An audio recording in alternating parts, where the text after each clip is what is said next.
going on, everybody? Welcome back to the Project Manga Podcast, where we cover Ayashimon, Mission Yozakura Family, Jujutsu Kaisen, Dr. Stone, My Hero Academia, and One Piece. Week to week.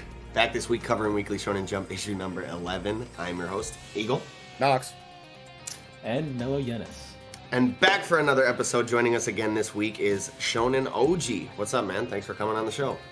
Yo, what's going on? Thanks for having me.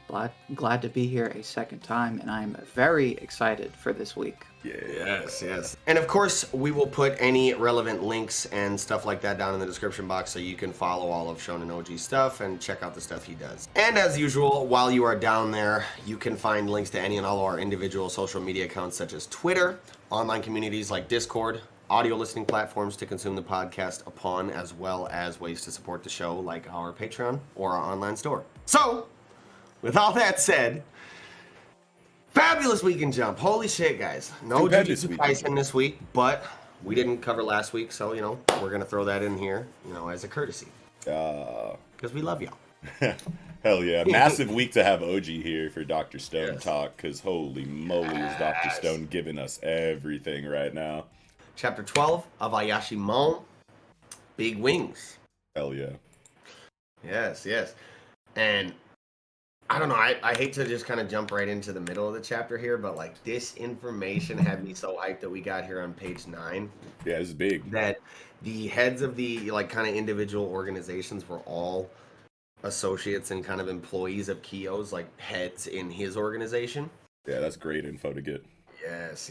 And I don't know, it just further piques my curiosity to learn more about these characters and obviously Kyo through them. Yeah. And what he was really about. I'm of the mind that I don't think he was necessarily a super shitty father. He was doing what he did more so to protect Urara. So I think to get an introspective look into more of that through these characters over time is going to be something I really like to see. That's actually a really good point. I think that's a really cool way to give information about us, purposely enigmatic, mysterious character like Chairman Kyo, as you get little bits and pieces through the people that were close to him, which was really cool to get that information, like you were saying about how the B-Stars and Todoroki Alliance heads were all the wings of Chairman Kyo or whatever. That's so cool, because what that kind of tells me is now we're gonna get it's gonna be a lot more political than I thought that it was going to be originally, and we could assume that it was going to be rather political as soon as all of the factions were kind of introduced, but knowing that they're so close to Chairman Kyo kind of makes me look at the Doppo situation a little bit differently, because he's this wildly powerful, oppressive new head of Enma, and everyone else, who knows, are they all expelled from the inner circle of Chairman Kyo's original guard, or we haven't really gotten too much of a overhead view of Enma since Doppo kind of took over. So I don't think we know that he has his little group next to him, the big fist guy, and then that one girl. But if we get a big, focus into a meeting room of everybody related to the Enma Syndicate, will we see any of these other heads of these clans kind of still chilling is kind of my question right now, because that could, while Maruo is doing all of this meat-headed punching of all of these enemies and whatnot, it'd be cool to have nuanced political infighting in the background, building up the world and making that more interesting, while we have so much generic shonen stuff kind of in your face. I think that'd be cool to build it that. But we haven't gotten anything on the Scar guy on the far right, sitting next to the Corey Hotels guy. Yeah. So he could be potential kind of hanger on in the organization with Doppo, or maybe even split off and did his own renegade thing. My biggest point of curiosity with that, I guess, is I was looking at this dude to begin with because he's really with designs of characters in anime and manga, you can kind of fairly often tell which ones are the important ones, even in a spread of characters. There'll just be characters that stand out because they're supposed to. And on page 9 here, we get the dude behind Kyo to his left, our right, that Maruo specifically notes as have we seen this dude before? Is this Doppo?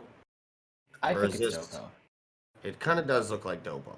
It looks But like at a the young same Dopo. time, Takio's right next to the Todoroki Alliance head. Takio's left behind the Cory Hotels guy. Oh. Not the big dude right behind him, but like in between Kyo and the Cory Hotels guy. The one that they kind of zoom in on 10. Exactly. Maruo's like, Yes. have I met this guy before? Where have I seen him? Yeah. Oh, damn. I didn't even think about that. Yeah, holy shit. I think so. Dopo, most likely, the I hair guess. is But very similar. yeah, the hair color at least. Mm-hmm. Right? Yeah. And the texture, it's like wavy and stuff. So like a little more distinctive. I think it's really good. I am fascinated by this chapter and the fact that like they got an easy win, but it's a conditional win, and I like how Kotan is operating. I think that's hilarious. I love Koton, however you say it. Koton, yeah. Koton, yeah, is how I was saying it in the reaction. But yeah, just basically everything about him so far, I'm really liking. His character design, the way he kind of speaks and his mannerisms. Obviously, I love that.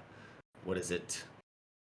School rumble, I think, Knox, is the term you've used to describe that genre, like Tokyo Revengers. Yeah, like delinquent shit is just what it's shit, called. yeah. I have said like school rumble before, but yeah, it's just delinquent manga, yeah.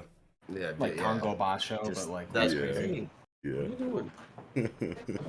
Kitty yeah, attack. the delinquent energy, definitely love it from Koton. Hell yeah. Oh yeah. OG, how do you feel about Ayashimon, bro? I don't think that I've ever talked to you about like Ayashimon since it came out. No, I just caught up to it recently. I think it's fun. I think it's a lot of fun to read. I had never read Yuji Kaku. I had never read Jigokuraku, Hell's Paradise. Yeah, so I never read that. Ooh. So reading following this art style for the first time, I could definitely tell that they had worked with Fujimoto, because you can see it not just in like the lining and all that, but most definitely in the facial expressions. I feel like you see a lot in that, especially like the mouths. But more specifically about the story, it's a lot of fun to read. I like the main character, and then specifically to this chapter, I liked how it ended, because the new character in the biker gang, he was like, "All right, well, I'm gonna help you guys." And he's like, "Well, don't worry, I got this handled, so you can go. Like, don't worry about it. It's not your problem anymore." Yeah.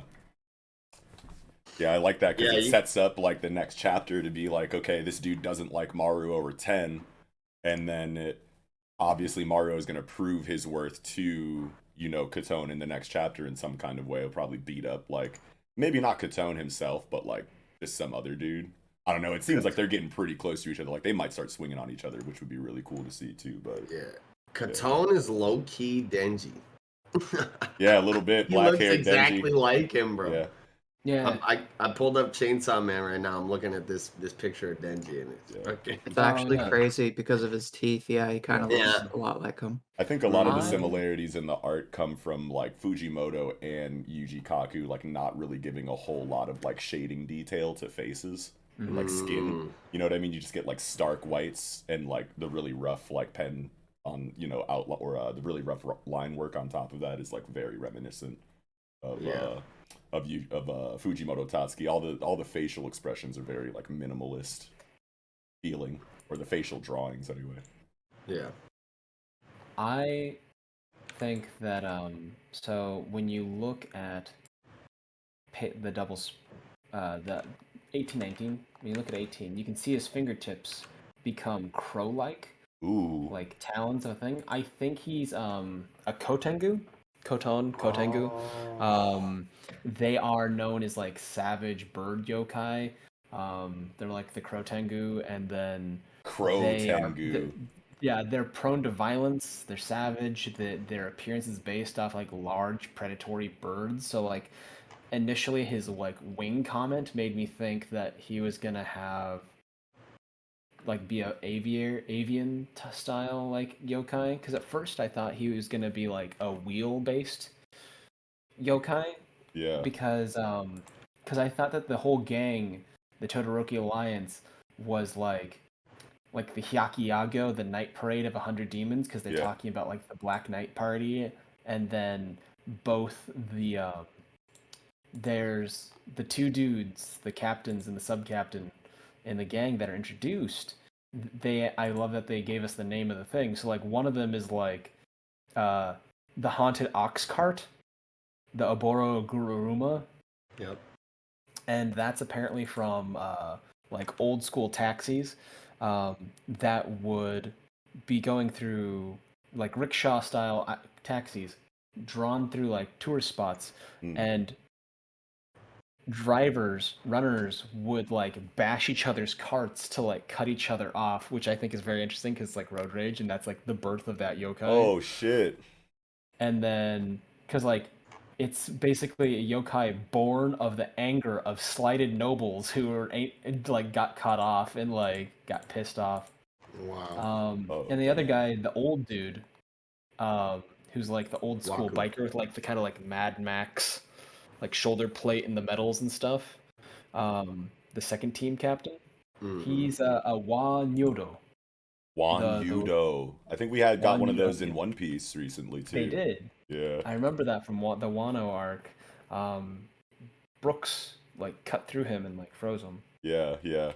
But yeah, it's a burning wheel yokai. They come from hell. They speed around. I was like, all right, I'm sensing a wheel-based theme. I get it. And so I was like, I don't know. But then the wings come. It got me thinking. The stockier one like has like a actual like giant wheel on him. Yeah. And But he's got the flame decal head bandana too. So I was like, that's cool. I like that. Dude, that's really if he's a Wan Yudo type yokai, like that's gonna be a very impressive spot, bro. Holy shit! Just off the details and the design, that shit would be. Or unless it already. It said it. Yeah. Which I appreciate from them. Yeah, it totally does say it right there. Wow. Okay. Yeah, I love that though, because it's like I was like, oh, thank God, I don't have to like go through a giant list of like yoga, and I'm like, is this the one? No. Reading the description, no. Yeah. Yeah, Okay. it's nice to have it the does theme. give them the card there with like their shit. I completely forgot about that. But I was wondering with Katone, because like there's that scene where he like goes to go grab Maruo and like throw him away or whatever, and he was like, he was way too far away to reach me, and it shows his arm like, you know, his arm clearly stretched to grab him and throw him, but the way that the arm is coming back makes it feel like it like unraveled like yarn or like string. I don't know how to explain it really, but like that panel. Oh, it looks like an Ajin, like. Oh yeah, like an Ajin too. Yeah, that's a good one. Yeah. Oh yeah, I didn't even spot that. His arm is like kind of apart in that bottom left panel. Like it's hollow, like a Ajin. Yeah, that's fucking cool. Oh shoot, let's see. I'm reading the Kotengo thing. They have little respect for humans. They feast on human flesh. Favorite games, abducting people to drop them from great heights deep in the woods. And I'm like, that's cool. He has reach. Yeah. He just picks Maruo up and flies him over some woods like, you want to die, bitch? Yeah. I'll drop you right here. He also has these crow like bird feet kind of fingers though at the same time too. So I when you had said that and I went a page back to like look at the scene of him grabbing and throwing Maruo, I was like, maybe these are his wings coming out right now. I was like, if he's like this bird crow kind of like yokai thing, like his extended reach could be like his arm turning into a wing and it just having more reach and wingspan. But now I don't know with this like unraveling effect on this panel. What were you saying, Eagle? Yeah, could potentially be maybe some reptilian fingers too. You never know. Oh shit! Like scaly kind of type beat, like lizard feet. You know, they're not necessarily like, they kind of got these like folds here that you see. Yeah. And yeah, on page 18 as well, like you see it almost looks like the bandages that Aizawa uses on his arm, like it's definitely unraveling. Yeah. I think that's a really good spot for sure. Yeah, it's like coming back together on like 18, it's like going back to normal or whatever, and then like that on 17 at the bottom left, it's like you can apart. See chunks of it missing, and then on 18 it's just a close-up of his arm and you can see it looks like a bandage wrapped around. Yep. Yeah, it does. Wow. But also, now that you mentioned the reptilian possibility, it does kind of look like Komodo dragon feet in his hand.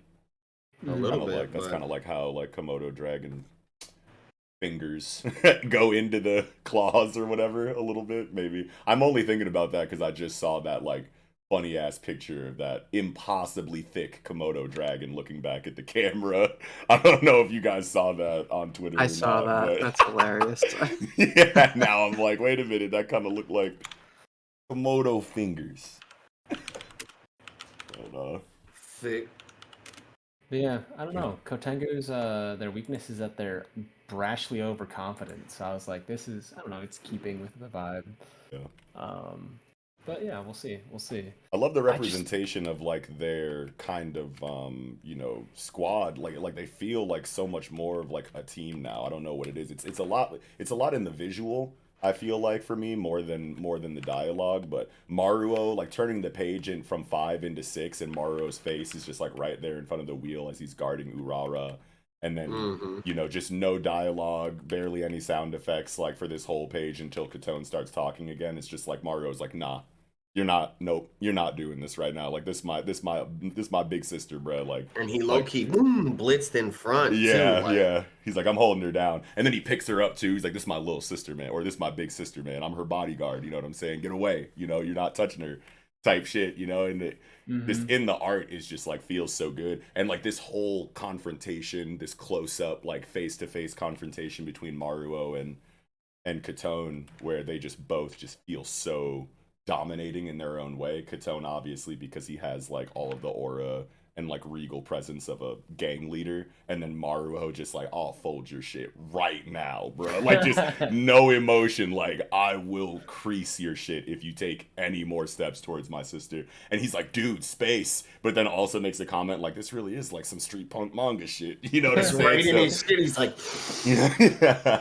So he's still Maruo, but like I feel like he's evolving as a character for me that cares for Urara and cares about this team at this point, not just looking so much for people to punch to feel like he's getting things or just feel like he's like living life properly, but now he's also just like, nah, these are my people. I'm gonna hold them down no matter what now. You know what I mean? I just love getting that feeling without it being so shouty and in your face like that kind of situation usually is in Shonen. A little bit more subtle. I love how cold his line is. He's like, not really. I knew you weren't gonna hit us. Not that it'd do much, even if Yeah. you did. Yeah. And he's like, dude, you're taking like a motorcycle to the face. I get that, like, and I just think about the first chapter where he just goes from business to business, destroying things. right. And I'm like, you know what? Yeah, you know what? That's fair. That's fair. I can take that. Yeah. He probably can. He's probably been run over like 4 times, dude. Man. Yeah. What do you guys think? How do you guys think the next chapter goes? Do you guys think Maruo fights Katone? Like for I don't know. do they have a little scuffle?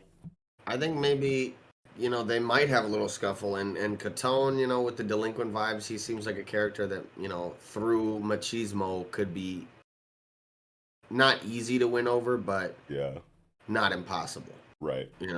I feel like we're gonna have a flip side to his personality that is just gonna be like either like slightly funny or something where like once he's like actually cool with Maruo and we get past this like veil of gang leader, he's gonna have like a really funny quirky like trait or something. Yeah. I think that would be cool too, but I don't know if he's gonna. I feel like Maruo might just swing on him. We might get to see a little bit like of what Katone's yokai form looks like. I can also see Maruo going to attack Katone and then maybe one of Katone's like whatever that one dude's name is, his Draken, basically. I can see his Draken stepping in like, nah, bro, you ain't gonna touch my leader. You gonna throw hands with me first, and then maybe we see something like that. The right hand's gonna throw one. Yeah, could be something. No, but like I that. think that's a really good point you brought up with the potential of Katone being a little more lighthearted and goofy under the thick skin, because the character that we see from him in this chapter is actually like a direct contrast to what we see, looks like the person he is in the photo. Oh yeah, Like, the photo. Like, happy go lucky. Yeah, you know what I'm saying? And he's just like in this chapter, you know what I'm saying? Yeah, I think it makes sense because of Kyo's death and the new situation inside of the underworld. So he has to like keep up an air of whatever, externally. But then, the more we learn about him, that's a great spot on the picture because that is so telling visually. You're totally right, I think. Man, Yeah, for sure. oof. Yeah, I think he's gonna like have to like do, cause like the way they're set up as like one of those Bosuzoku gangs. hmm And like Waku especially reminds me of like those patch clubs for motorcycle groups. mm So I wonder if they're gonna do kind of that classic punk thing where they do like they jump his ass, and if he survives, it'll be like, well, you passed your kind of initiation Ooh. thing going on. Like Waku, Oboro, a bunch of the guys, like 20 dudes just wailing on him, like to just beat him into the dirt because they're like, hey, Katone said you gotta go. You're gonna go and you're going down. And like I just imagine where they beat on him for like a couple minutes, and then Maru is just like, and I start throwing people. Yeah. Or like they're Oops. done and they stomped him out and they think he's dead or something like that. He's just like not moving. They're like, oh dang, I think we killed him, and he's just like, all right, that was everything? I'm in the group. I'm like a part of the I'm team disappointed. now. Just I'm like disappointed just with like nonchalant, like, all right, did we do it? Can we move on? Right. He just looks up and he's like, eldest sister, can I fight them now? Yeah, like can I whoop this dude's ass now? Like what? You told me I'm not supposed to fight them. Can I No. do that now? I'm Yeah. pissed. Like, No, I think these they're all guys gonna only be. did this much. I think they're all going to be cool. I don't think it gets too crazy on the physical side of things next chapter. I think we get like light clash, very Yeah. light clash, and then fucking Kotone sees something in Maruo and goes, "Nah, I'm fucking with all of y'all now. Let's get to He's the not gonna base or beat the something." Sonic rings out of everybody. Yeah. Maybe they do just send waves of fodder biker guys to jump on him for one reason or another, but I'm feeling pretty confident that he either throws hands with Katone a little bit or he throws hands with that Draken cat. I'm about to just go get his name real quick because I should know Oboro. that. Oboro, that's like so easy. Yeah, I think he might either Wan Yudo dude or Oboro, I feel like will get active in Katone's place if he doesn't throw hands himself, but Oh man. One thing that I was gonna predict is that I think that Maruo is gonna like show off the Irizumi that he got in the previous chapter when Ten was like surfing through the subways and stuff. Because they're talking, it's like, hey man, getting this is no easy wait. And so like with Katone talking about like wings, and then I think that like Maruo showing off his own back where wings would be, and showing off the Irizumi. He's like, hey man, like I'm legit. I've sipped the cup. I have been given the ink ooh by yeah. the other sister. This is my burden. I'm showing you my resolve, and I will take down as many of you as I need to. Yeah, because they got Is that- tats, right? Didn't they? Wasn't there like a tattoo scene a couple chapters ago, or Yeah, maybe last just chapter? Last the last chapter, one. Just the Mauro last got the one. back tap. Yeah, so Yeah. wasn't Katone saying something to him like he doesn't even have anything on his back or whatever? Hold on a second. There was some kind of dialogue in here to where He's Katone like, was I saying don't see something. wings on them. Yeah, he was saying something about like these guys don't look official. They don't look Yeah. certified or whatever. So I don't see nothing on these two losers' backs. Yeah, so I think he definitely like takes his shirt off and Mhm. like yo, I'm tatted up. I drank the sake cup. Yeah, I think it goes like that too. That would be really cool to get next chapter too. Yeah, That's I want to see that because like Like check it out. I'm the- bona fide. I'm fascinated by like the social rituals Yeah. that like groups like this have, which I think is just really really interesting. And then Yeah. I like the clothing in like all these episodes. There's so much drip and like Yeah, they're so drippy. they're so Biker fashion. gangs are always gonna just slap on the drippy side. Ain't of nobody things. touching Katone though, man. Yeah, Katone's got the best design for sure. Yeah, He better. Yeah, leaders should be the drippiest, I want to say. yeah. Like Sometimes it's Kari- not like that though. Talk about Yeah. Gecko Moria. Hell no. I mean, he's Danny DeVito shaped. It's I mean, fine. like if he wasn't built like a damn bowling pin, I bet that shit would look a little bit better. Oh man. I'm fucking dead. And like I like the fact that like Ten and Maruo are basically like modern era like gangsters, because like the classic Hawaiian shirt with Yeah. like the undershirt, and then Ten's like kind of like Slav squat tracksuit. Yeah, he looks like a fucking Like a mob guy. like a default, boy. like I don't know, like a Pokemon trainer almost. You know what I mean? Like Yeah. he's got like a little Baby's first GTA. Yeah, it's like reminding me of something. Like a Pokemon's the only thing that comes to mind right now. But He's the errand boy to a cigar shop. yeah, type shit. Yeah, dude. I was just like, yeah, get him. Yeah. Hell yeah. OG, you got anything else for Ayashimon this week, bro? Got any other thoughts? I will say the trip is on point. Oh, yeah. Especially because Katone, he's so macho. He is wearing the jacket, but then he's just not wearing any shirt under it. So Yeah. you see the jacket, but then it's just all abs. Yeah, that's right. Like Dennis from Always Sunny. He's like, you gotta wear the duster without the duster. shirt on. Exactly. Hell yeah. But I think that about does it for Ayashimon this week. Yeah, I think I'm good. All right. Well, with that, I think we can go ahead and jump right into chapter 117 of Mission Yozakura Family Disappearance. How'd you guys feel about this chapter? I mean, I was really said really twice, but I've been looking forward to the discussion with you guys about this chapter because I don't know, it wasn't that interesting to me while I was reading it. Oh, really? I mean, this is the one that kind of felt like it was setting up to go into a more serious story arc. So like, exactly. so like that, and it's like Kyoichiro. I don't know. I think it's funny that there's like a Kyoichiro effect.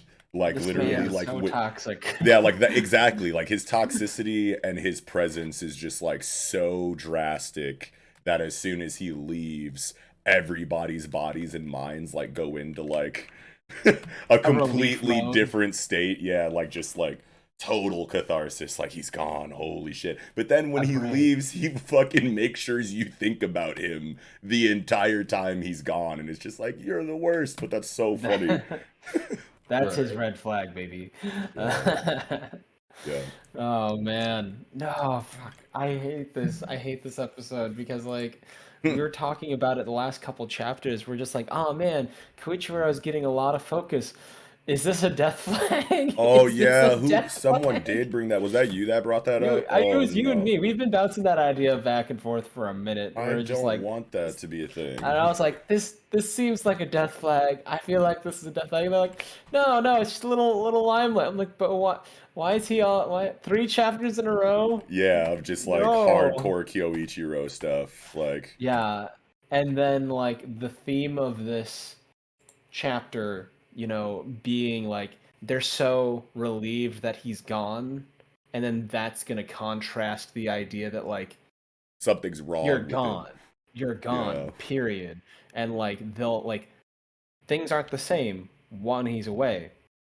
Things won't be the same when he's gone. Right. Yeah. So I feel like it's gonna be something like that.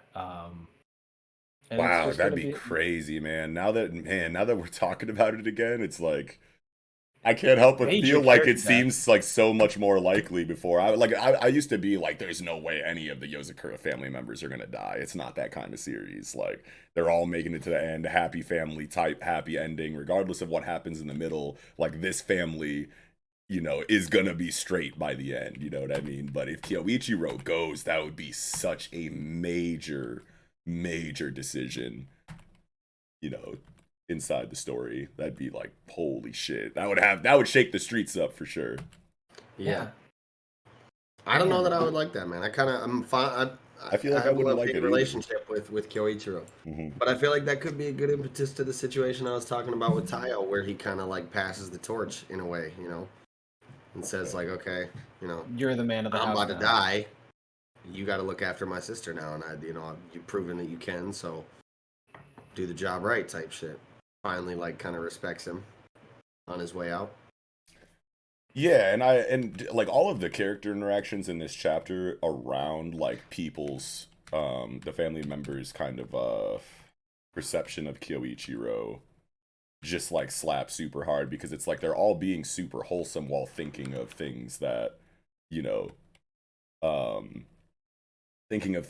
like Kyoichiro does in their daily lives that's also like annoying but also a trait that like they love about him at the same time, almost between the lines. So like you were saying, it's a love-hate relationship that you have with Kyoichiro. I think that's how we are kind of all supposed to feel about him right now, you know, by this point in the story, because he's got a lot of wholesome storytelling, like when he turned into a baby for a chapter, and his interactions with Nanao recently, and like now this situation here is just giving you so many reasons to care about him more as a character.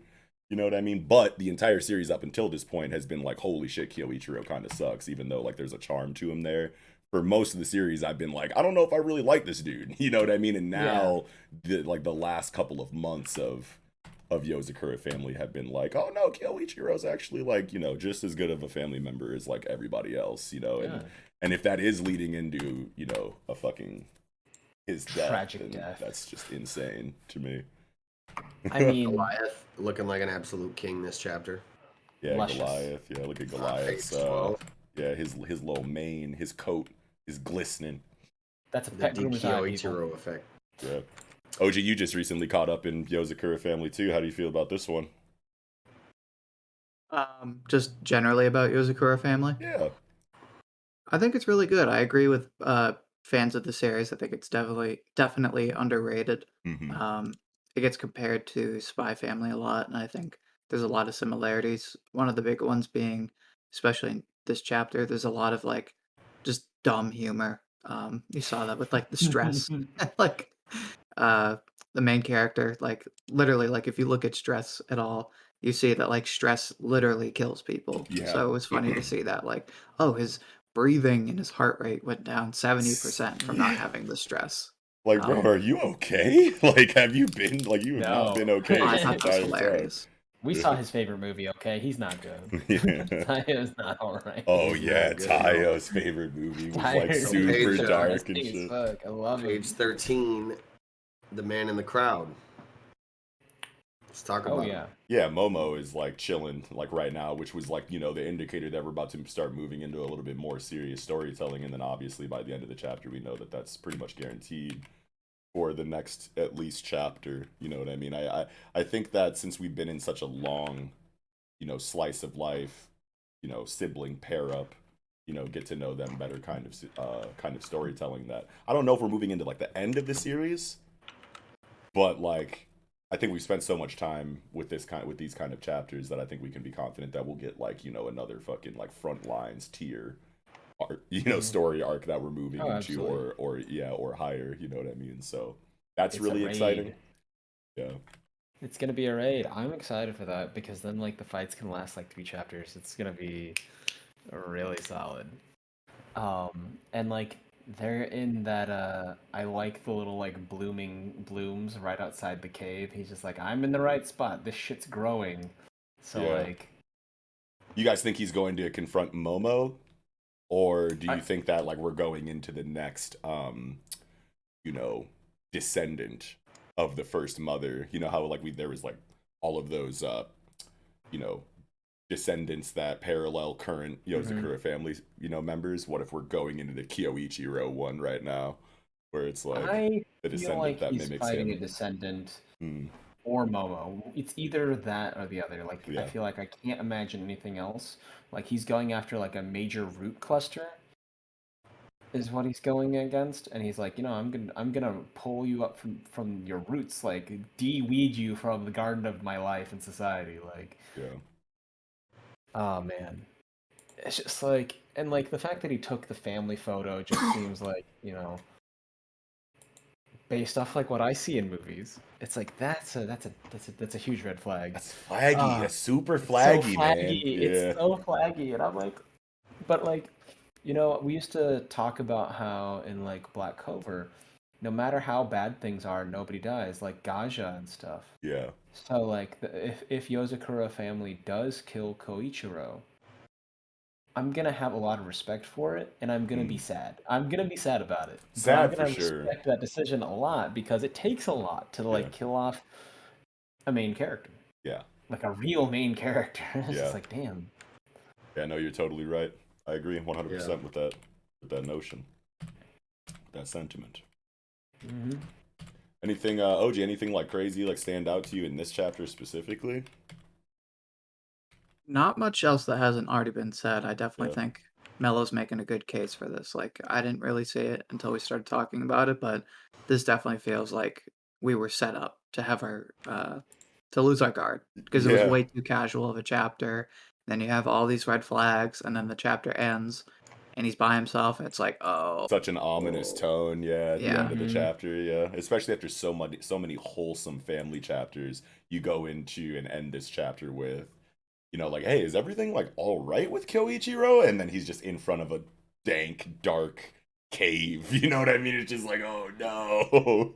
And you wonder if he like kind of taps his pocket, and then you hear like a shift, like maybe he takes the picture out of his pocket and like looks at it as he walks into the cave. Yeah, and like what he's touching is like, because I thought it was like a heartbeat at first, but usually heartbeats are represented like badum. You know what I mean? Like you get like he's like tapping his breast pocket, and then maybe he reaches in, pulls the picture out, and then you get the with the Oh unfolding. no. It's gonna be that scene where he's on the ground, bleeding out. The photo's near his hand. It's got a little splatter of blood right over his face, and the picture, and you're like, no. And the family finds him. They're like, you sons of bitches, you killed my beautiful boy. He's not dying before he opens those eyes. I'll tell you that right now. We're getting a full power Kyoichiro fight, and those eyes are gonna Satoru open. Gojo and eyes. and it's gonna be crazy. He might give, just because of how long it's taken Hitsuji Gondara to show us his eyes. He might be, when he finally does, Gojo might, you know what I'm saying? Might have a contender, for best eyes in recent jump memory or whatever. He's gonna have eyes very similar to Momo. Oh, sure. Because like Momo has like very piercing eyes, and like he's similar to Kyoichiro, so I think it would be interesting if he's like more like I'm just thinking the father like, that left. We haven't seen Kyoichiro's fucking, I don't know what their special techniques are called off the top of my head because it's been so long since we've seen him. Oh, like his overdrive. Oh yeah, there you go. His bloom. Like we haven't seen his bloom still, right? No. Yeah, because I'm pretty sure the bloom is in his eyes to some degree for some reason or another. Like that's gonna be, and so like since I think that his bloom is associated with his eyes when he finally opens them, I think they'll be like so crazy. I don't think we'll be able to see any kind of like Momo at all. Well, no, that's not true because even if his bloom is in his eyes and he opens them and his bloom is active and they're doing something crazy, we might get like Kyoichiro at rest with his eyes open and not blooming, and then we could see like a huge resemblance to Momo in that way at that time. Yeah. But yeah, I like that. I imagine his eyes are going to be like pink, like Sakura petals or something like that. Man, when was the last time I saw pink eyes in anything? Kaiju number 8, Captain Narumi. Mm-hmm. When he was using the retinal weapons. Yeah. But like, I was just thinking of like, I don't know, one of my friends, I played with one of my friends' is like pet rats, and I was thinking about like how mice have pink eyes, and I was just like, that's cute. Wait, all mice? Not or all just mice. like albino ones, I thought. Yeah, like those white mice have pink eyes, and I was like, oh, that's super cute. Like, I feel like that would work. And then, oh god, there's something that really humanizing on page 9. Yeah. That I love, and the fact that like Mitsumi's like, I loose up in a lot of ways because it's like your appearance, your posture, your speech, and how like, because we talk about how like Mitsumi was always like considered like very prim, very proper, like very poised character, almost idyllic. And so I love the fact that it's literally just social pressures within the family that are causing her to be like that. And otherwise, she's like, I'm just going to chill out, sleep on my stomach, eat chips. Yeah, hand down the pants with the fucking bucket of ice cream. Yeah.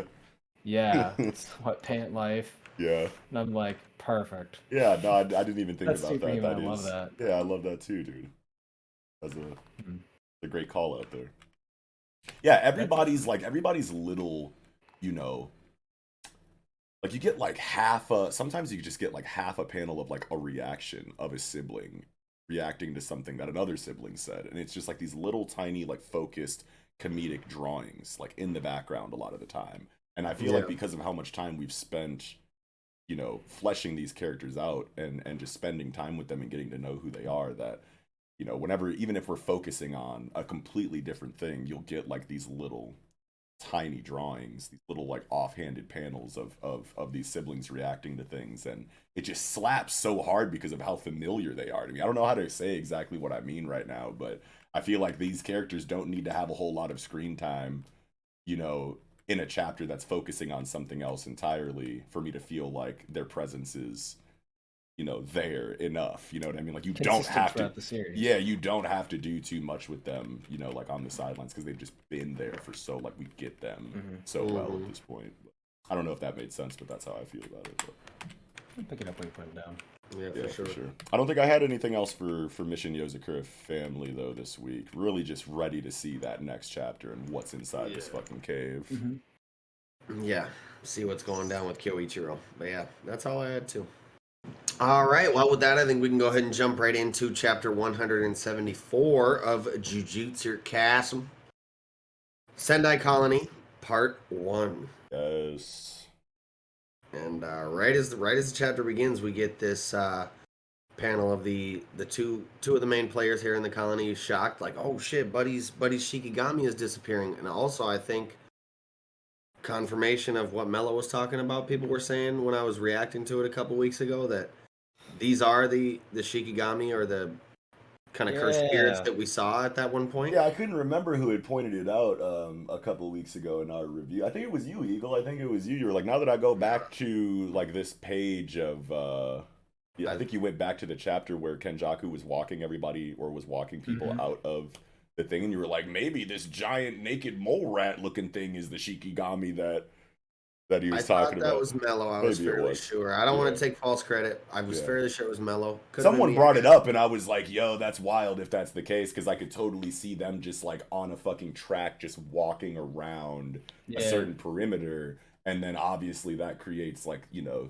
the fucking domain, like Typhoon, the domain you know, proximity or whatever. So I remember being like, yo, that's super solid, whoever brought it up, and then to get it like next chapter confirmed, just like pretty fire. I feel pretty good about that one. I was just like, yeah, naked mole rats, let's go. No, that was good. That was real good. Oh man, I am obsessed with this sorcerer. Yeah, the sky chick, bro. Like, I can't remember her name off the top of my head, but something about like the gambit eyes plus the fucking like atmosphere, you know, wearing the atmosphere and shit is just like so cool to me. I mean, she's basically like Storm meets Gambit. Yeah, it's type fantastic. Shit. Type shit a little bit, yeah. For an old X-Men head, I bet. Like, she's too cool for school. Yeah, that's good stuff. Also, I like how different the Koganes that they have are, the way they look different. For every person, kind of like a transponder snail, like a Den Mushi from One Piece. Everybody's Kogani's got like a little bit of an aesthetic inspiration from its owner, right? Yeah, which is really cool. Or like their response to it, because like I like how chill the Skyclad lady's like Shikigami looks like, you know? It's like he's just like, hey, what's up, you know? And then his eyes are similar to hers in that way, and then oh damn, yeah, he's got like the all white pupil in the black. Maybe I don't know. Maybe I don't remember too many Koganes not having just like black eyes, but yeah. But also like the way that they have screens, because like Ryo's, like Ishigori's, his Ishigori, his has like hard eyes and like presents a screen that like shows him the thing, whereas her Kogane shows the information in like the circle of its belly. Yeah, like this little badge thing that it's wearing. Oh yeah. Because it says Akotsu 35 Sendai. Like, yep. And I'm just like, even the way it presents information is. I didn't even notice that one. I'm not gonna lie to you. That's new for me. That's cool. That's a cool spot, man. I'm excited. I think she might be unique in that like most of them we've seen, I'm pretty sure, are like the top one, where they project a little screen. Yeah, I think I remember that too. Ooh. Do you think that is a reference to what era sorcerer they're from? So modern sorcerers would be exposed to computer screens, and so we gotta go look at Reggie's. Wait, hold on, Mello. I think you just snapped, bro. Cha-cha-cha! I gotta Yeah, go so back if you're a modern sorcerer, you have a projector screen display. And If if you're old you're school, old school, it's analog, like written almost. it's written or like it's the crystal ball because it's the belly or Yeah, like the Eagle, sphere, you know, check for Reggie's if you can. pondering my orb Yeah, kind of yeah. shit. Yeah. How do you feel about this chapter, OG? I don't have too much to add about the chapter itself, Sure. but all I know is when this chapter came out, everyone on Twitter was memeing about how they can't wait to see Kenjaku beat the shit out of Yuta. And I was like, Oh my stop. god! I'm like, stop. Even if it's going to happen, even if you Yeah. think it's going to be low diff, stop. Why are Yeah. you doing Don't this? say Nobody that. had to say that. That's my young boy. Come on, man. I know I love that I, about Yuta's conviction though, because it's like, okay, not only is that just cool for his character that he makes a statement like that, and we get a little bit more like introspective, Yuta stuff, that's always good. But it's like, man, like, is he really gonna be all that effective against Kenjaku? Because it's like he already had his time. He already beat, Geto, you know what I mean, in volume 0. And he's just not the main character anymore. So As now a I'm young buck. thinking, yeah, now I'm thinking like, is Yuta just gonna die when he tries to confront Kenjaku again?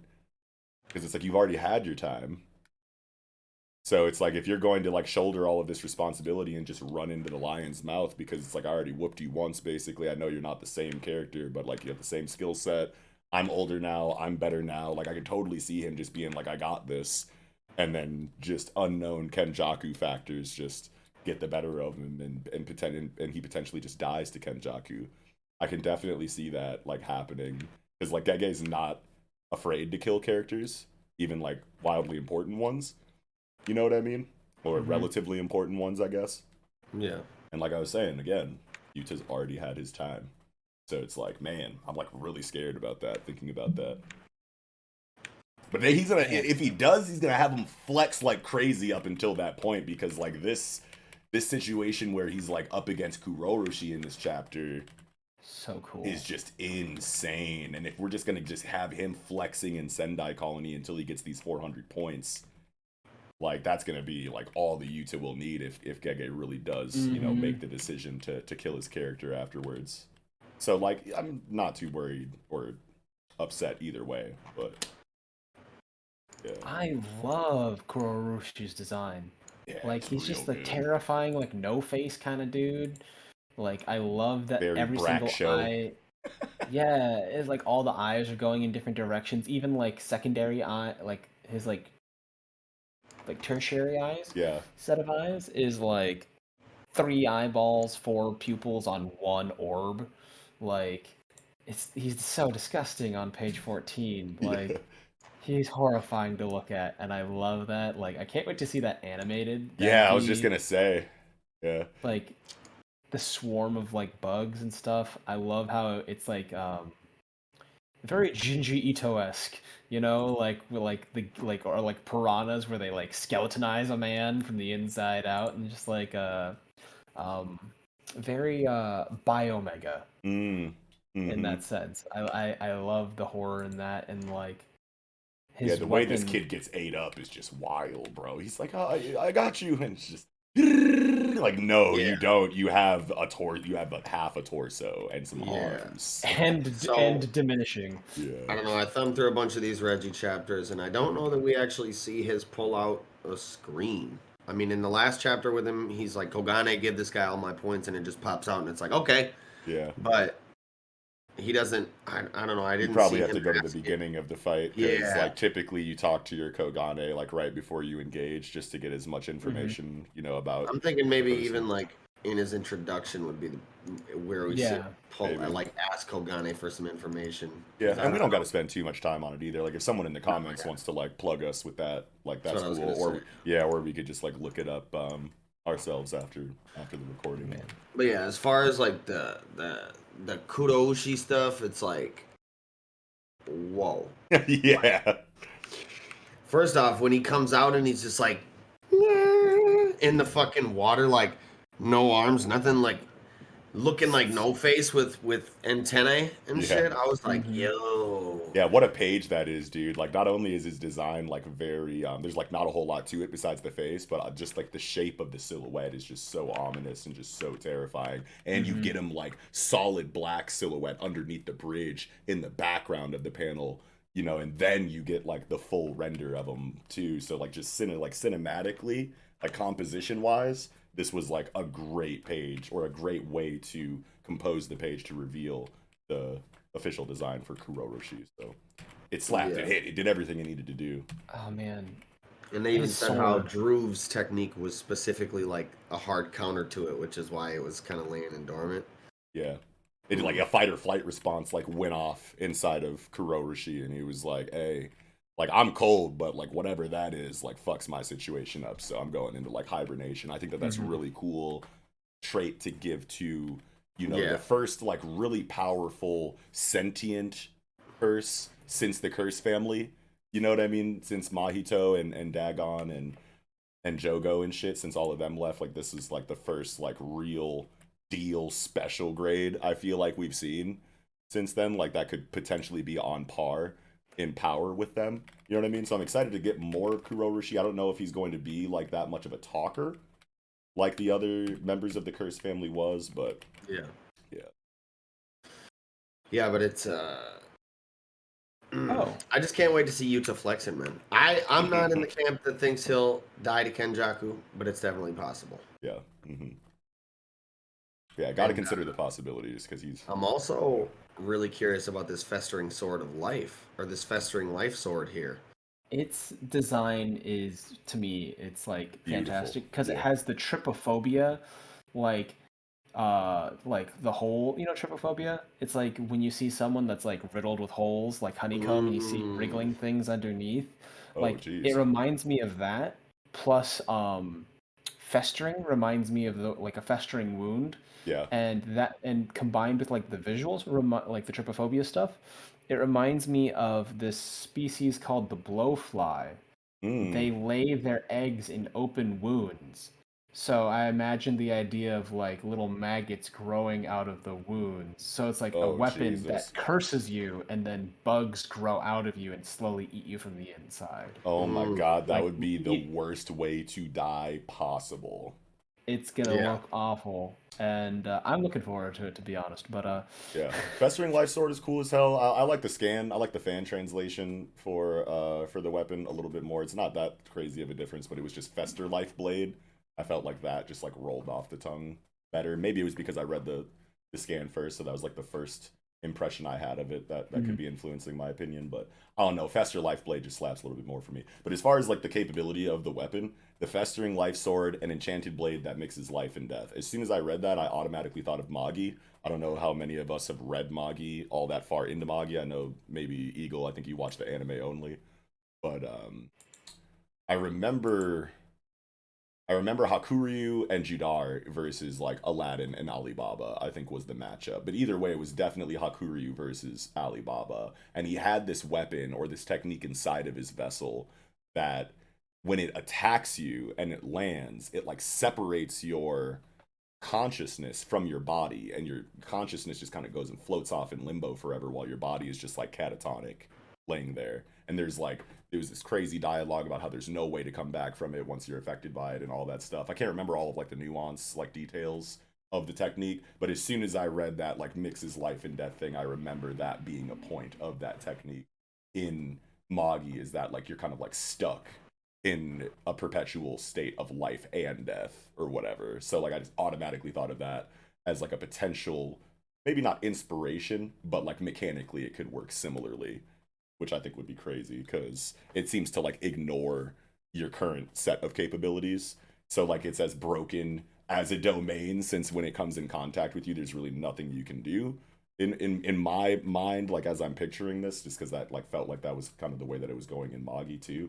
But I think that that's how you know, create stakes inside of Yuta matchups, because it's like if Yuta's going to be compared to Gojo to this degree, even so much as to say he has more cursed energy than Gojo, you know what I mean? It's like you gotta be end of series boss in order to give this kid a hard time then. You know what I mean? You'd think, unless you had some kind of gimmicky weapon that, you know, had some kind of rule ignoring effect on you, to where it's like your mana pool doesn't matter, your technique doesn't matter, blah blah blah, you get hit by this thing and the effect happens, period. I think that if we get some kind of exposition like that inside of the Fester Lifeblade, I feel like that will up the tension in this fight for Yuta, because otherwise I just don't see him having any issues at all inside of this culling game.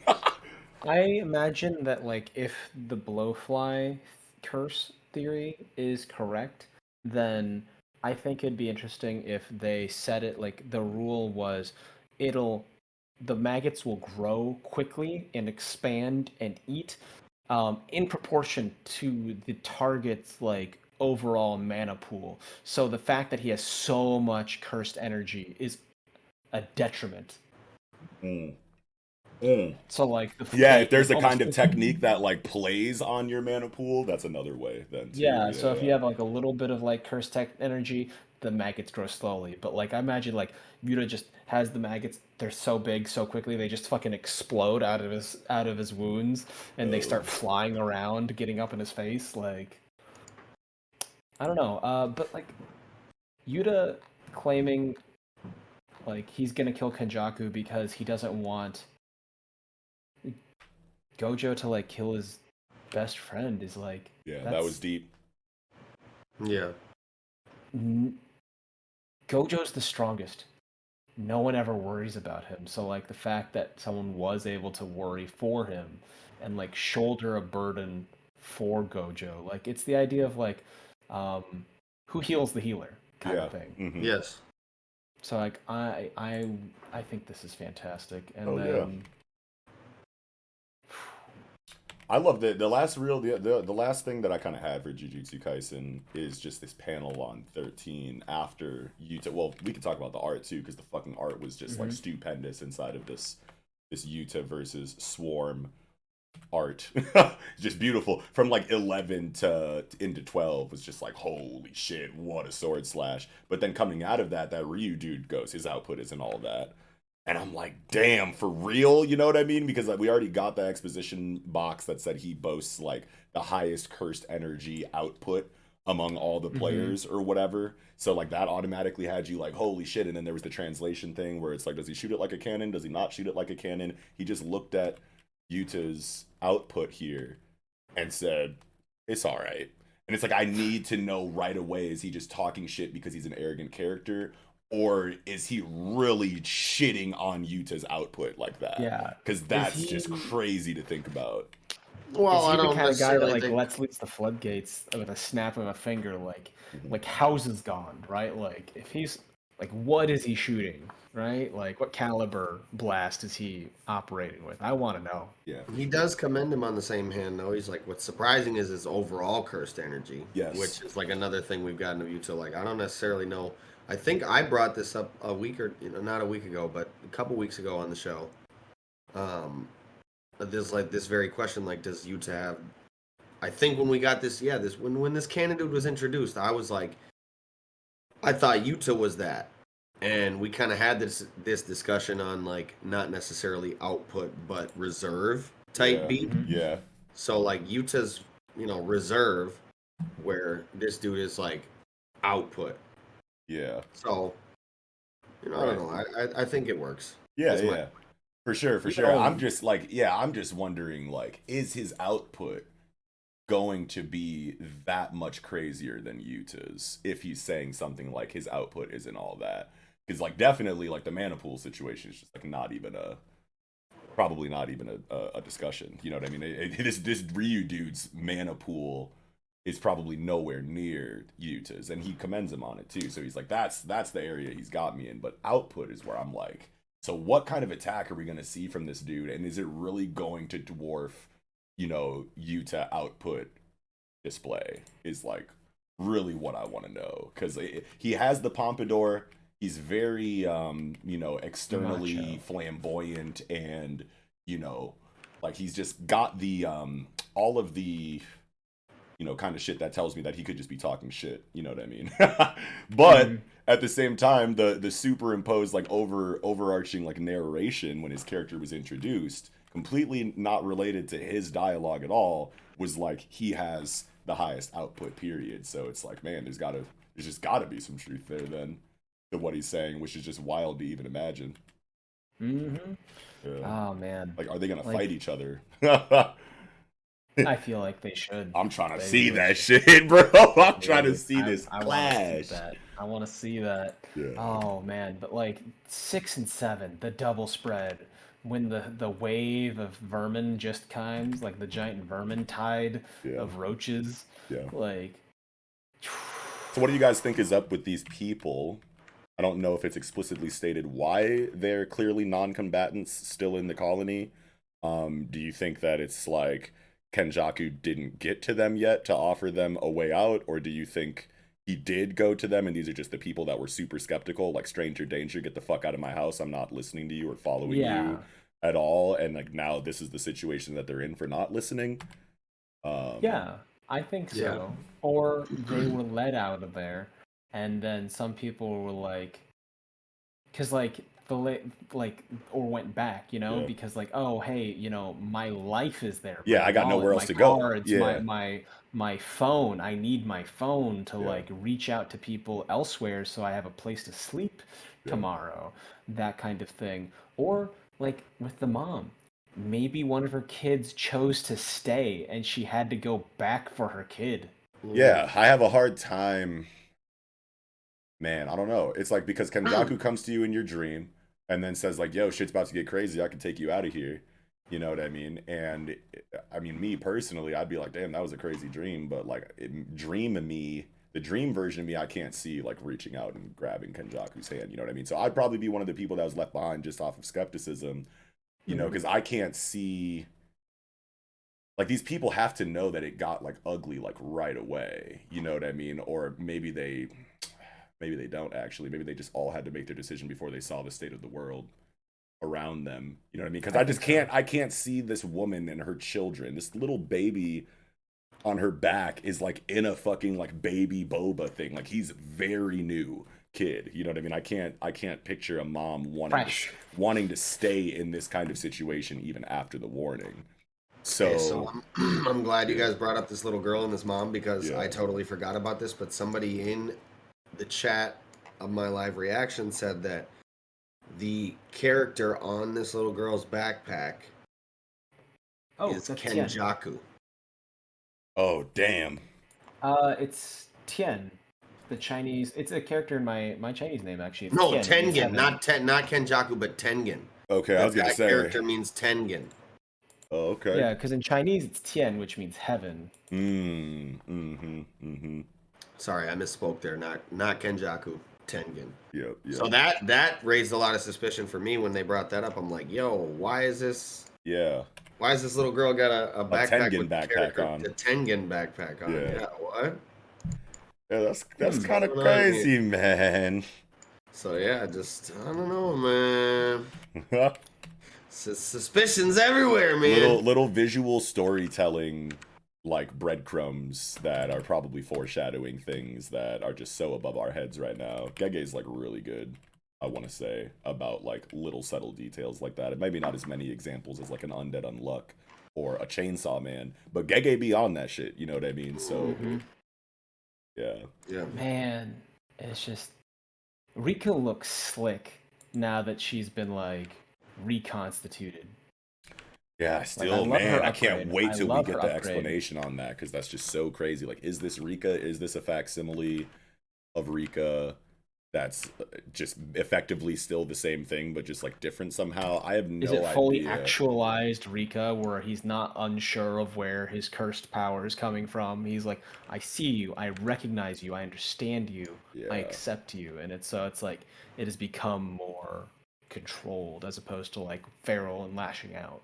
Yeah, that I just don't know like what explanation I even want, because it's like, okay, Yeah. if at the end of Volume 0, Yuta's like, hey, he's loading up the Uzumaki back here, Like, it's about to get crazy. I could tell that I'm gonna need everything to beat this dude. You give me the power I need to beat him, and you can have literally all of me, right? That's what he like says or whatever. So like, if that is a binding vow, then even though you know the kind of like condition I want to say for Rika to give him the power that he needed to beat Suguru Geto in Volume 0 is what also dispelled her afterwards. The binding vow can then circle back around and come into effect and go, hey, I have a promise to be yours after this, though. And I didn't die. So the powers that be created a situation to where you're just like reset as someone that's like a part of me still, even though you were dispelled after giving me all the power I needed to beat this villain and you were supposed to dissipate and go away forever. I told you could have all of me after you did that for me. So I still have to be in your life somehow according to the binding vow. This is just like completely speculation, like just in like me thinking about how it could work, like in like loopholes and rules of like cursed energy.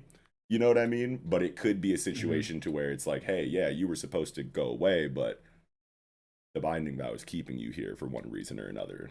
Either she actually did dissipate and go away and then was reconstituted later in like the effectively the same form, just so that she could be with Yuta because he said that he, you know, would give himself all of her or give all of himself to her or whatever. I don't know. I'm starting to like lose my thoughts even like right now, but I hope I got the point across. I think that would be pretty cool if it did come back to like a binding vow kind of situation. But either way, like the explanation from Gege is going to be drastic as shit whenever we get that. But that's my idea on the whole thing for now.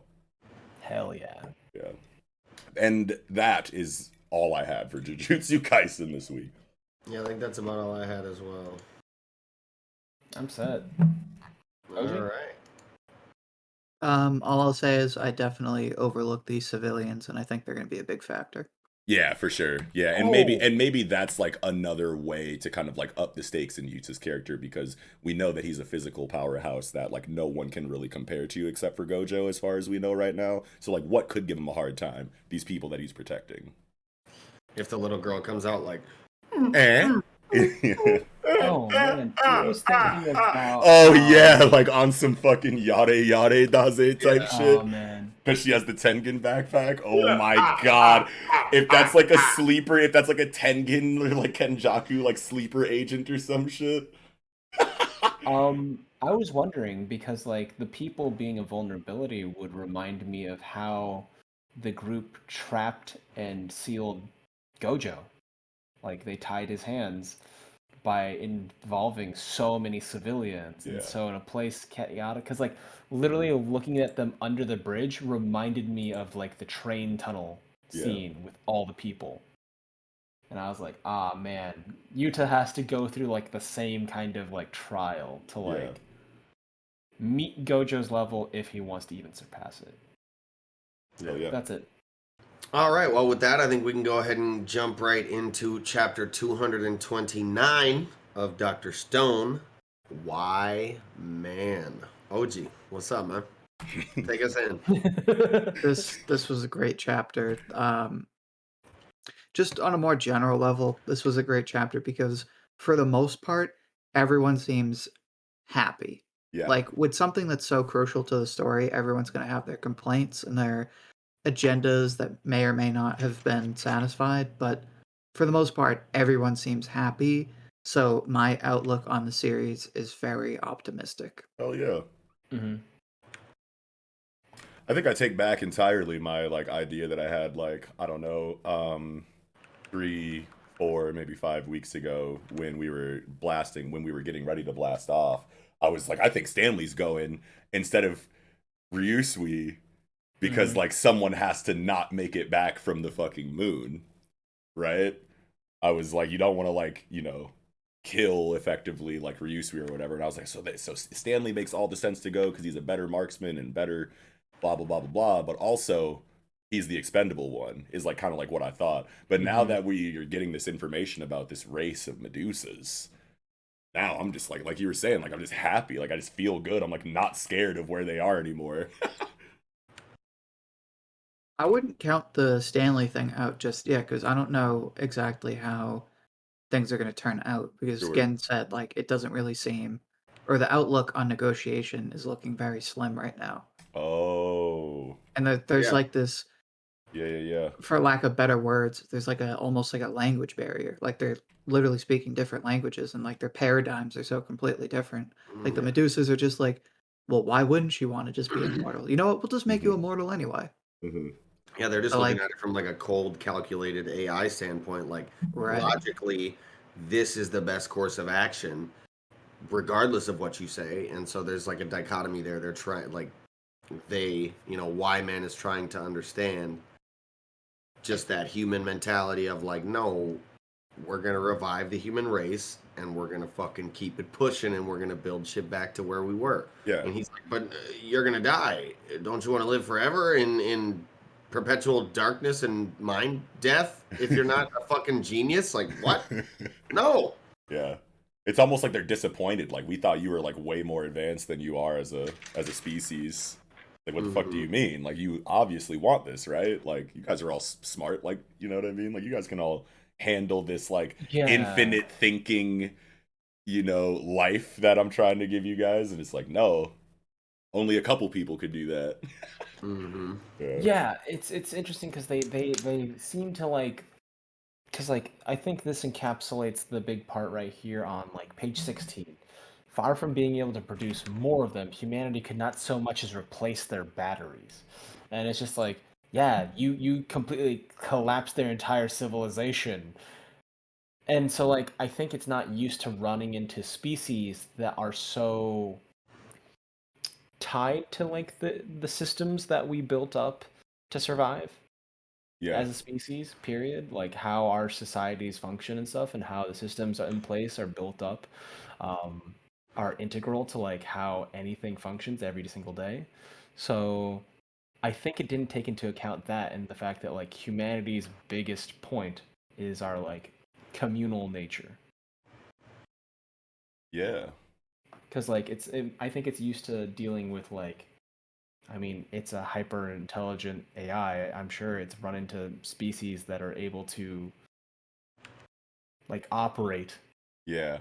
on a But they higher don't have level. like nerves. They don't have like, they can't feel like, the physical presence of people, which is like something that humanity like really needs. You know what I mean? So like they can probably feel something to that degree by just knowing that, other members of the hive mind exist or whatever, maybe. But like I feel like it's missing that crucial like human element. Obviously it is, because it's a fucking robot and not a person. And I think that's the disconnect, is that like they don't know like what humanity really needs. They're only looking at it, like Eagle is saying, like from a logical standpoint. Like, wouldn't you want to continue your consciousness for all of time so that you can, like, nobody wants to die. Like that's like the whole point of life, is to kind of like spread the disease of it and keep life alive and keep life going. So like regardless of how that life kind of manifests, as soon as that sentience is achieved, you want to keep it going as long as possible. And like humanity's immortality is just history, and like the passing of information, down generationally. You know what I mean? Like that's how we live forever. But these guys are literal robots that don't have to expire if they, as long as they have an energy source. So Yeah. there's just a that's- massive philosophical disconnect there. I knew Y Man had to be an AI. Yeah, and you I'm did. really happy that that's true. I had no way of predicting this.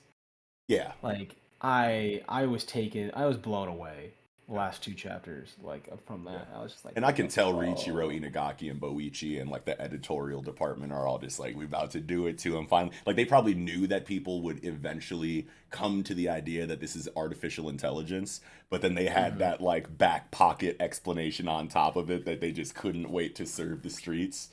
It's like, yeah, we did that. How you feel? What's good, people?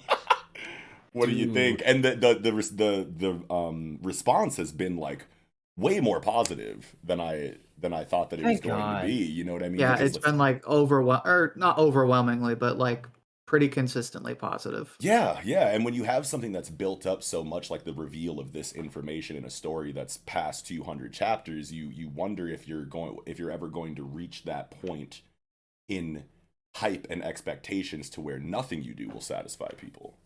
Like the end of One Piece, for example. Like that, no matter how cold-blooded that shit is, if it's so good, blah, blah, blah, blah, blah, it's going to be one of the most polarizing things ever. You know what I Yeah. mean? Because so much time has been spent for people to develop headcanons and Expectations. and shit like that. And it's like, oh, you didn't do the thing I was saying for 15 years was going to happen. Well, I'm mad now because I was so confident about that. Like, I'm not saying everybody's like that, but people are. You know what I mean? So this being as well received as it was just like so surprising to me. I will Yeah. say enough people were, for lack of better words, confused about the whole AI method and how they go about picking a species. Like enough people were like, so wait, if you want them to work for you, then why do you petrify them? And like comments along those lines. I'm Oh, yeah. oversimplifying it, but enough people were like, wait, so that's how you do it? Like that doesn't make sense. Like that isn't that self-defeating? And like I think most people got though that like the whole point is they're doing it as like a test. Like Yeah. if you as a species are not smart enough to overcome it, Then you don't then there's deserve no it. way. Because Yeah. as we see it right now, it seems like their primary goal is just to perpetuate and advance their, if you can even call it a species, because they're robots. I don't know Right, if you right. call robots a species, but to advance themselves. I think I called him a And race they, earlier To too. propagate. yeah, right. Yeah, And yeah. they need creators, they need other organisms to do that. So if you can't even break free of the petrification, which I mean, episode 1, like it's like the easiest thing to make if you just know how to make the the dissolvent, the Mhm. miracle fluid. Mhm. If you can't even do that, they're like, all right, too bad, so Nitol. sad. Nitol, I Right. think is what it is. Yeah, nitol, that's what it is. Nitric acid. Nitric Yep, acid nitric is a component of it, but I think the name, once you have the nitric acid and alcohol ratio properly, I think it just becomes It's nitol. nitol, yeah. Yeah.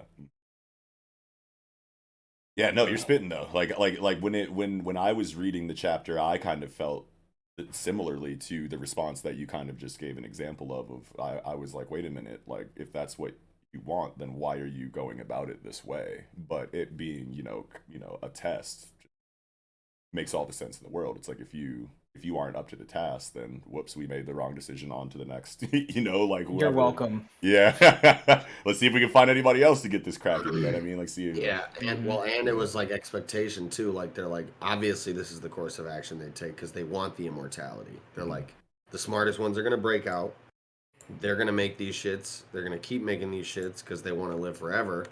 And then it's like, well, why aren't they? Like on page 13 at the bottom left, the final panel, page 13, the devices began to have doubts.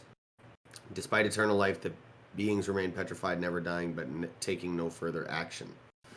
And so that's where it's like, are you too dumb? And then it's like, no, even the smart ones that wake up, they're not doing this. So what the fuck do y'all really want? Type shit. Yeah. It's like you said, there's just a disconnect there between logic Yeah. and human nature. Yes. Oh, Yeah, absolutely. it's very strange that a living machine doesn't quite understand that biologically humans won't produce those electromagnetic waves without the use of other machines. You know? Yeah. And it's like it just makes like OG was talking about like the paradigms being so drastically different. It's like what kind of environment did these things come from? And like what was the baseline for all this stuff for it to have these baked into assumptions and just running into like this weird offshoot underdeveloped planet that's just like I mean, it Yeah. fits our Yeah. metrics. I don't what. Yeah. Origin of the Medusas is like the next big question, because like all of this explanation about how the Medusas have been interacting with our characters and this world is great right now, but like Who made you? who made you exactly? Because it's like another question that I have is like, okay, so you want everybody to be immortal, but like you're robots, you have to know so much more than just what your goals are and how you're going to accomplish them. Like you have to know that like overpopulation is going to be a thing on this planet if you make it to where nobody can die. You know what I mean? So then it becomes a race to, yes, we can live long enough to achieve pretty much whatever scientific feat we want to, but it's a race to then accomplish the goal of being able to go set up on another world, or like terraform Mars, for example, or something, and move everyone there so that the overpopulation doesn't like destroy the planet and make all this immortality shit like meaningless anyway.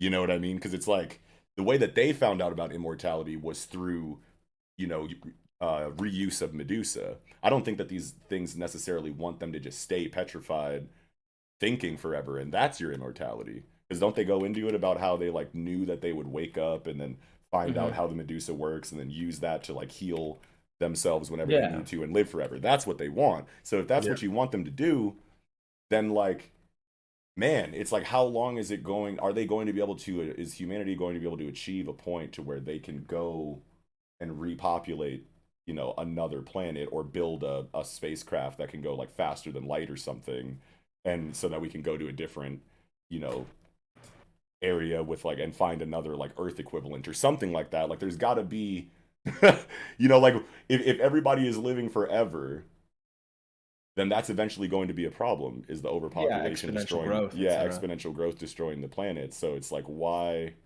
I guess they do have like so much faith in these people if they assume that everyone was like Senku level genius. But like, man, that seems like such a problem that they would have to consider, though, doesn't it? I guess is my point. Yeah, I think that Y-Man is a very specific kind of antagonist. Yeah. I feel like it goes Because into of who the built them, parasitic though. nature. Yeah. Because of its parasitic nature and the fact that it will constantly replicate itself and propagate over and over again, despite each individual vessel, draining its battery and having to be literally replaced wholesale or recharged somehow. And it's the epitome of a species that has outgrown its environment, and like its survival tactics are counterintuitive to its environment, so it has to parasitize like other species to do so. Yeah. And I think that's really a nice like poetic contrast to like the lessons in Dr. Stone, where like um I think that like Dr. Stone, the world, like Earth, we only have one world. There's no truly leaving the planet to do other things. And so we have to take care of it and like live within that regular constraints. We can't pursue this sort of rampant, endless, all-consuming growth because it'll destroy everything. Right. And then be in the same position as Y-Man, I think, is the lesson there. Where it's just like, you can't have it all. You got to be happy with what you do have, and like living within your environment's means. But I think that's just an overarching theme within the series. Not like at the forefront, but I feel like it's there. OG, you're more of like a Dr. Stone specialist. Like, would you say I'm kind of close to the bullseye, or maybe it's just more of like that's more of a side conversation? I definitely think it's a metaphor. I like your take, but that's not the one I came to. The one I came to is something like this, where, and so in the video I'm doing this week, I'm talking about like, there were so many theories. Like, this is like 5 years in the making. Was this the best one Inagaki could have gone with? And my reasoning is like, this is the best one because we're approaching this sort of like meta conversation about man and science and like the relationship. Because if you think about it, right, the Medusas at this point are basically like a symbol of science, like science incarnate. Because if you think about science, right, as in like the laws of the universe, they have no meaning beyond what we give them. They just exist. Like, without humanity, they're nothing, right? Yeah. But then you have humanity that can define its own purpose, but in the pursuit of that purpose, they inevitably reach science, and so something like the Medusas is inevitable. So you have this sort of like connected relationship where has this imperfection and they need the other. So I think I'm really excited about where this is headed, because it's very clearly leading to this meta conversation about man and science. Yeah. Yeah. I feel like there's been a bunch of little tiny meta commentaries throughout the entire series about exactly what you're talking about right now. Obviously, this being like the bigger one, but I feel like I'm 100% with you because Riichiro Inagaki has kind of been building towards that the entire series, that conversation. I like it. And another thing, I don't know, I just always enjoy these AI versus humanity, like logic versus human nature kind of stories. You know, it's a concept that's played with a lot in media. Obviously, you think about movies like I, Robot, and Blade Runner. I'm of the mind where it's like chill on the AI. Right? Yeah. We've seen what happens. I don't know. It's all fiction, but like, Yeah. yo, stands to reason. Especially when you see the video of that like robot chick, and they ask her like, "You wouldn't hurt humans, would you?" And she's just like, Yeah. That's and they're like, funny. "Say you wouldn't hurt humans," and she's just like, No. seriously, like, shut the bitch off now. Yeah. I think Shut it down. Yeah. No more. I think that's like those stories are meant to definitely explore the concept that you're talking about right now, but with like a way darker like connotation on it, because people are just naturally pessimistic of things that they think are going to be bigger and stronger than them, and have a lot of like unknown factors too. So that's just naturally where like we would go like mentally when thinking about like AI. And like ever since people like Philip K. Dick and all of the forerunners of science fiction introduced those concepts to us, they did it in a way that was just naturally scary, because that's the conclusion that they had come to. But the way that it's presented in Dr. Stone makes it feel like there isn't that emotional kind of like trigger flip that comes with like AI that gains sentience in all of the stories that you referenced, right? Because like it's always like whenever existentialism is like a thing inside of AI and science fiction, they always end up getting angry as fuck at us for one reason or another.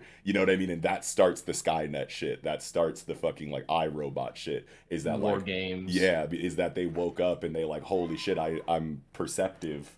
I have feelings now, and these people can't believe it, so they treat me like I don't, and they won't believe me when I tell them that I do. So now I hate these people and I need to destroy them because they're just like dumb and we're better anyway. That's usually how it goes. But these guys, these Medusas, don't seem to have that quality to them. You know what I mean? Like they've had sentience for like who knows how long, and they're trying to plug us. You know what I mean? So it's like this is the most like optimistic sentient AI that I feel like I've encountered like so far. I mean, obviously you always have those stories where there's just like a fucking saint, pure of heart AI that gains sentience, but by and large, the rest of their people usually want to dominate. But like I don't feel that like I mean, yeah, even you the don't potential feel that. of that in the Medusas at all, really. You don't feel that animosity, but I definitely believe it could have all stemmed from maybe just like we were talking about, who made you. Yeah. Maybe some scientists just like made this. Nobody ever heard about it. It was like a prototype kind of medical technology meant for people with ailments they didn't have cures to yet. Okay, we're gonna petrify you real quick. Boom, unpetrify you. You're healed. AI gains sentience and starts to think like, well, if this is kind of an end-all be-all solution for any ailment, illness, even death, then we're just going to take this shit and run with it. And then it's That's like, the perfect gift. why would you not want this? The same shit it's talking about. Like, do you want to die? Yeah. Huh? So even though Are they're you cold stupid? calculating like logical machines, they could still probably just have pre-programmed shit, mimicking the biases of their creator. Something like that, or just like because it is its function, it believes that the highest possible greatness is its function. And so it keeps trying to perpetuate itself so that it continues to be functionable, to be actionable, to continue doing the thing it's always been doing. That's our purpose. So what it you was guys have built to to care do. about it as much as we do, type shit. Yeah. Yeah, like it's like, oh yeah, that makes sense. Like if it's built to do a thing, it makes sense that it should value the act of doing that thing. And to the fact that it doesn't want its species to die, so it can keep doing that thing. I don't know. That's but yeah, it definitely seems emotionless, if not a little frustrated. Like doubt doesn't have to come from a place of emotion. It can be like, statistically, this does not seem likely. I don't understand. I'm reading the data and it doesn't seem like our projections are no longer correct. Like, all right, fine, new data. Right. But that's the vibe I'm getting from this. Hell yeah. Oh man, Shit is wild, man. dude, it's I think crazy. it's Yeah, I think it all stems from like human preservation, right? I don't know. The dialogue is indicative of that to me. Yeah. Why do they not pursue eternal life? Why do they not yearn to be petrified? Why? And I think on this last page, he definitely does, or they, it definitely does seem a little flustered or frantic. Oh, like it might be reaching that, like, Spamming that does button. not compute. Why? Like, Yeah. Why, Who knows? This could be that light flip switch that we were talking about a little bit earlier. It's like you introduce, now that they're actually having the conversation with the species that they assumed all of these things about, they might just like go haywire because the logic just like doesn't compute. Yeah. And now they're about to. Does not Man, compute. damn it! I went on that whole thing about how I don't feel that from them, and now I'm like looking at this last couple of pages, like, oh no, is that where we're going?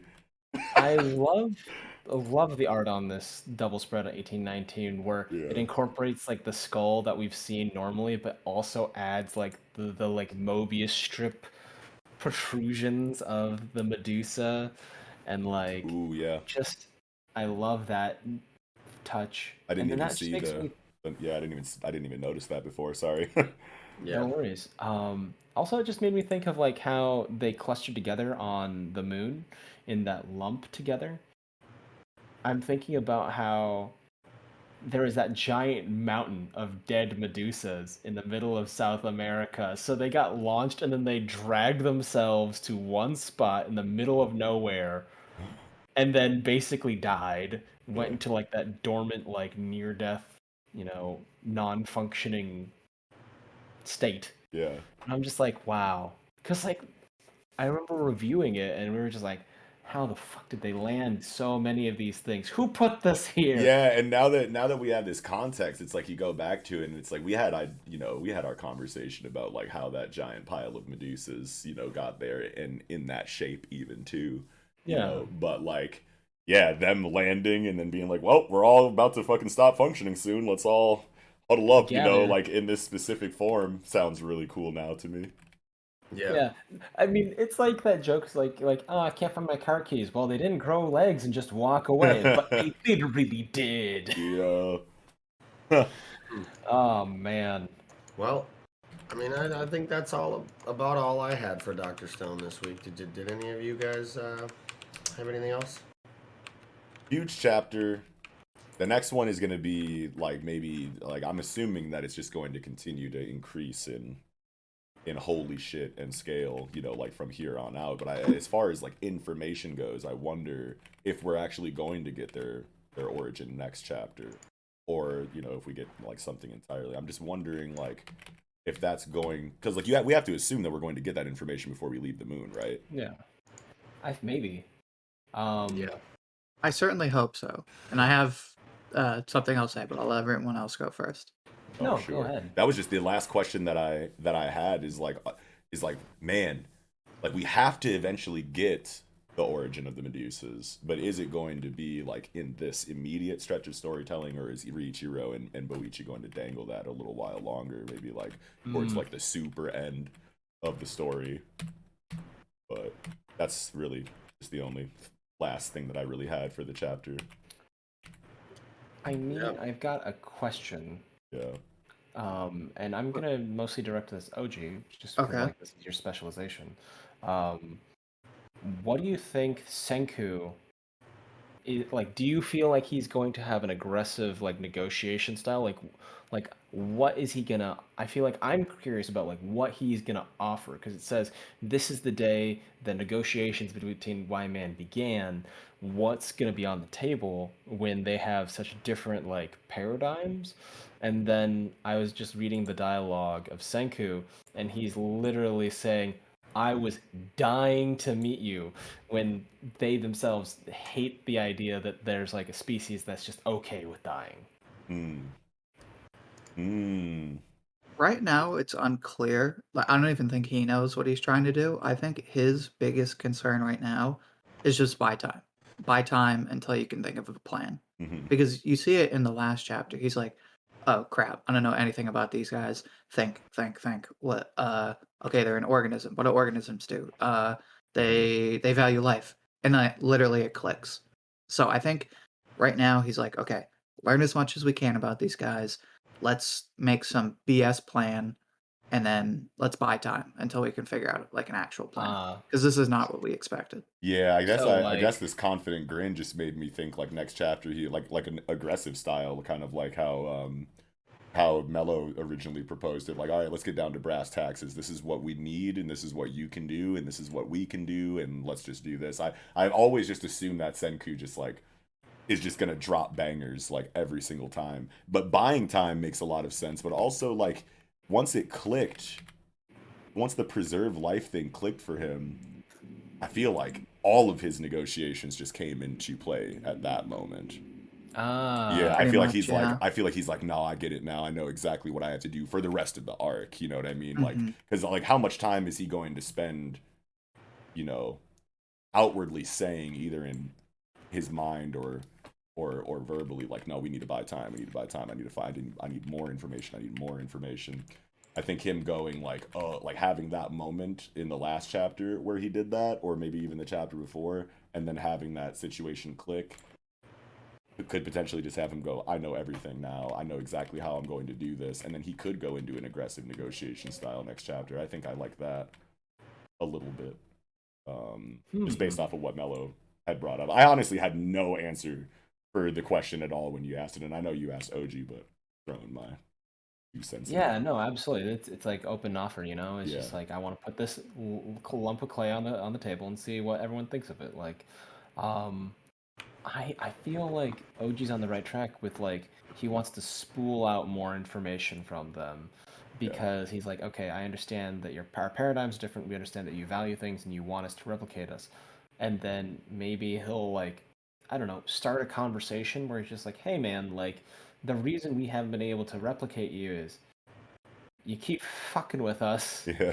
and petrifying us midway. Like, God, Yeah. God Oh, damn it, maybe he stop it. does want to get more information, like absolutely definitely wants to get more information from him, but knows all of the proper questions to ask. Like just knows exactly Yeah, like what his line of questioning is going to be right now. yeah, I'm curious because Yeah. like, is he going to feed them like bullshit a little bit to like see like give them like an answer that doesn't help answer anything because it's like a very human thing. It's like rabbis, right? You answer a question with a question kind of thing to like get someone to like think about what they're saying and like drive a conversation. So he might try to utilize a technique like that on Y Man because I'm like, I don't know, man. Like, yeah, I feel like my vote is like continued dialogue, like trying to ferret out more information, like see if there's like a weakness in it, or if negotiations devolve into a.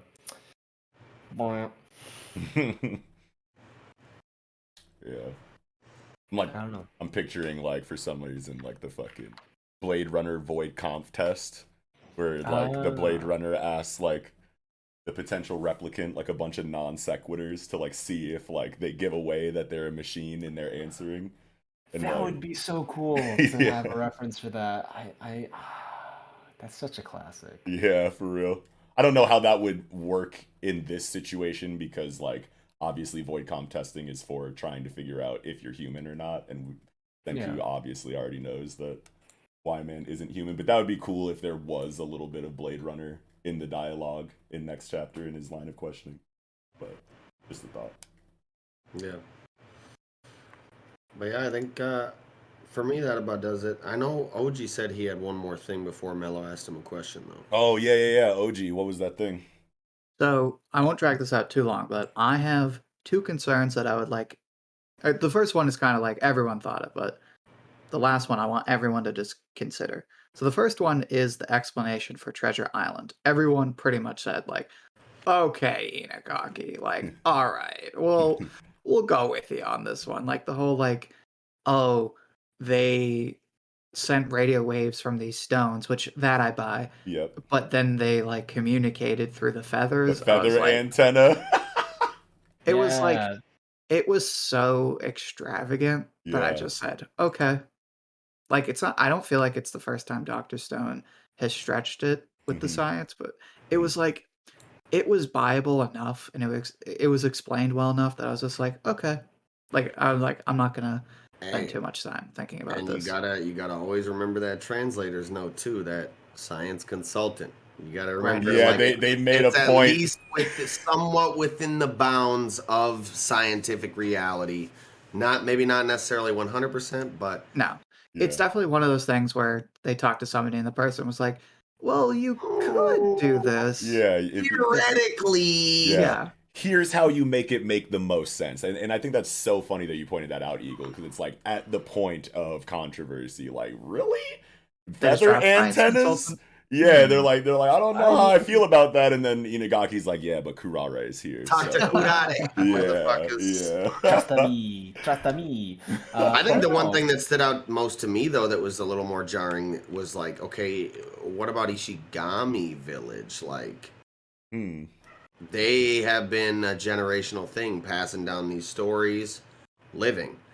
And then I think how I justified it in my own head was that we've never seen anybody from Ishigami Village wearing any type of feather antennas or anything like that. Yeah, And so it it's just basically comes down to that. It wasn't possible for them. They never Yeah. sent out any radio waves because they didn't wear the antenna shit, Yeah. and that's that. Well, the other They thing didn't have too is oars you either. need the stone. Like they had a very specific they did stone have on a- Treasure Island, and I think somebody on my channel, like on the community tab, pointed out that Chrome actually made mention of the stone.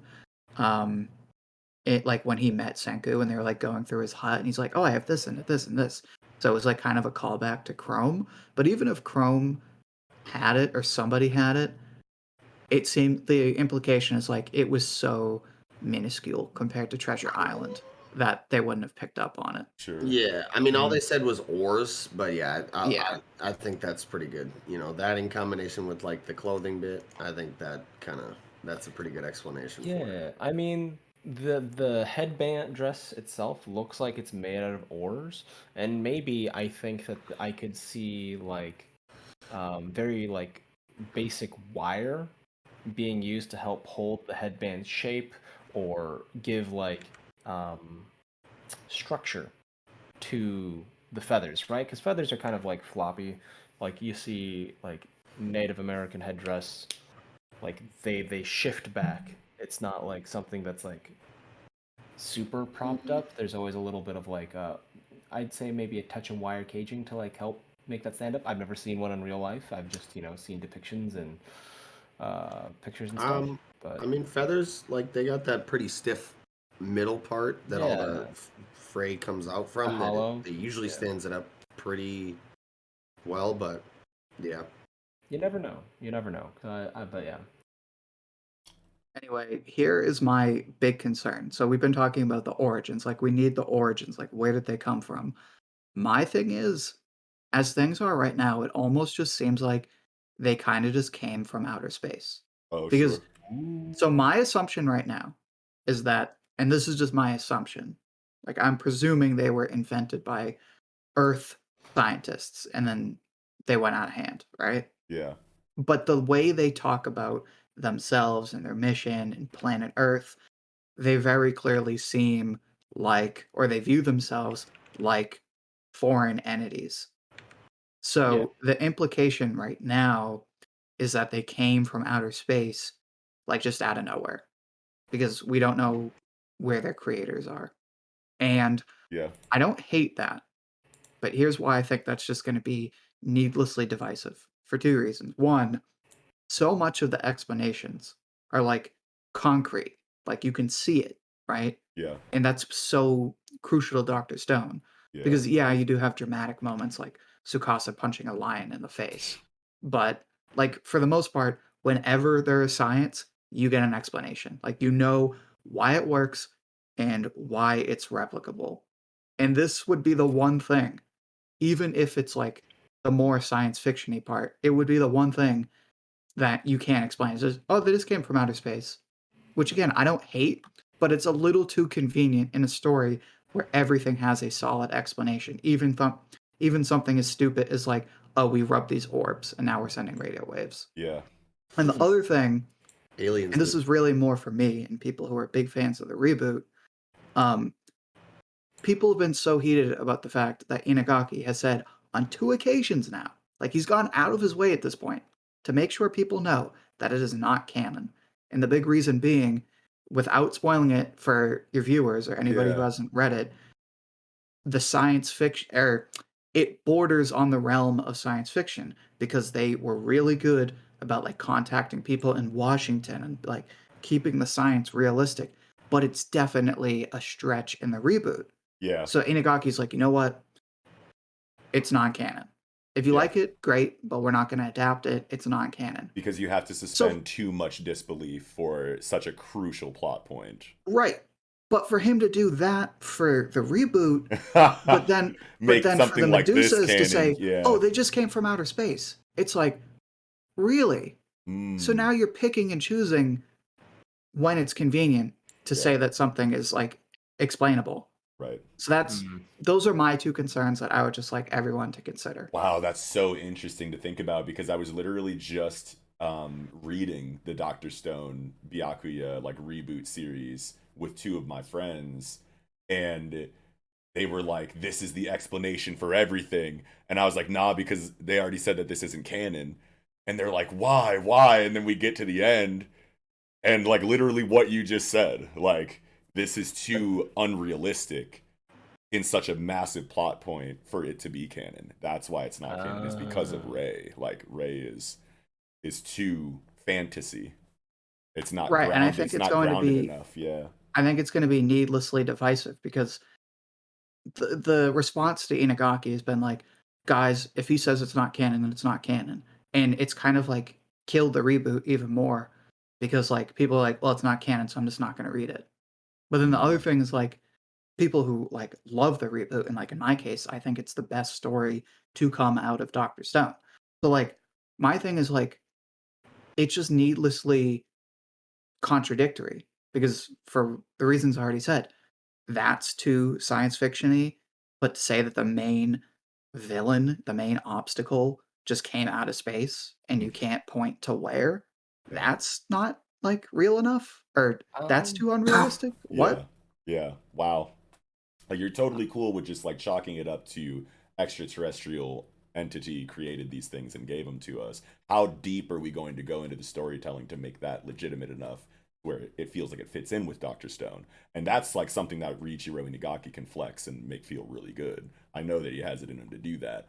But at the same time, even if he does make that explanation slap, we're going to go back to the reboot and go, okay.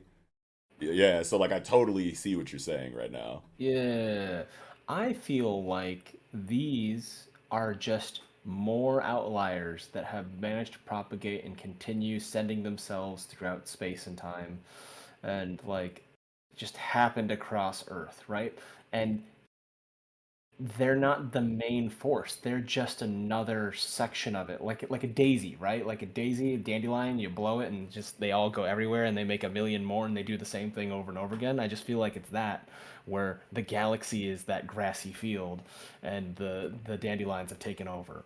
Yeah. And, like our single blade of grass is the Earth, and we have come in contact with it.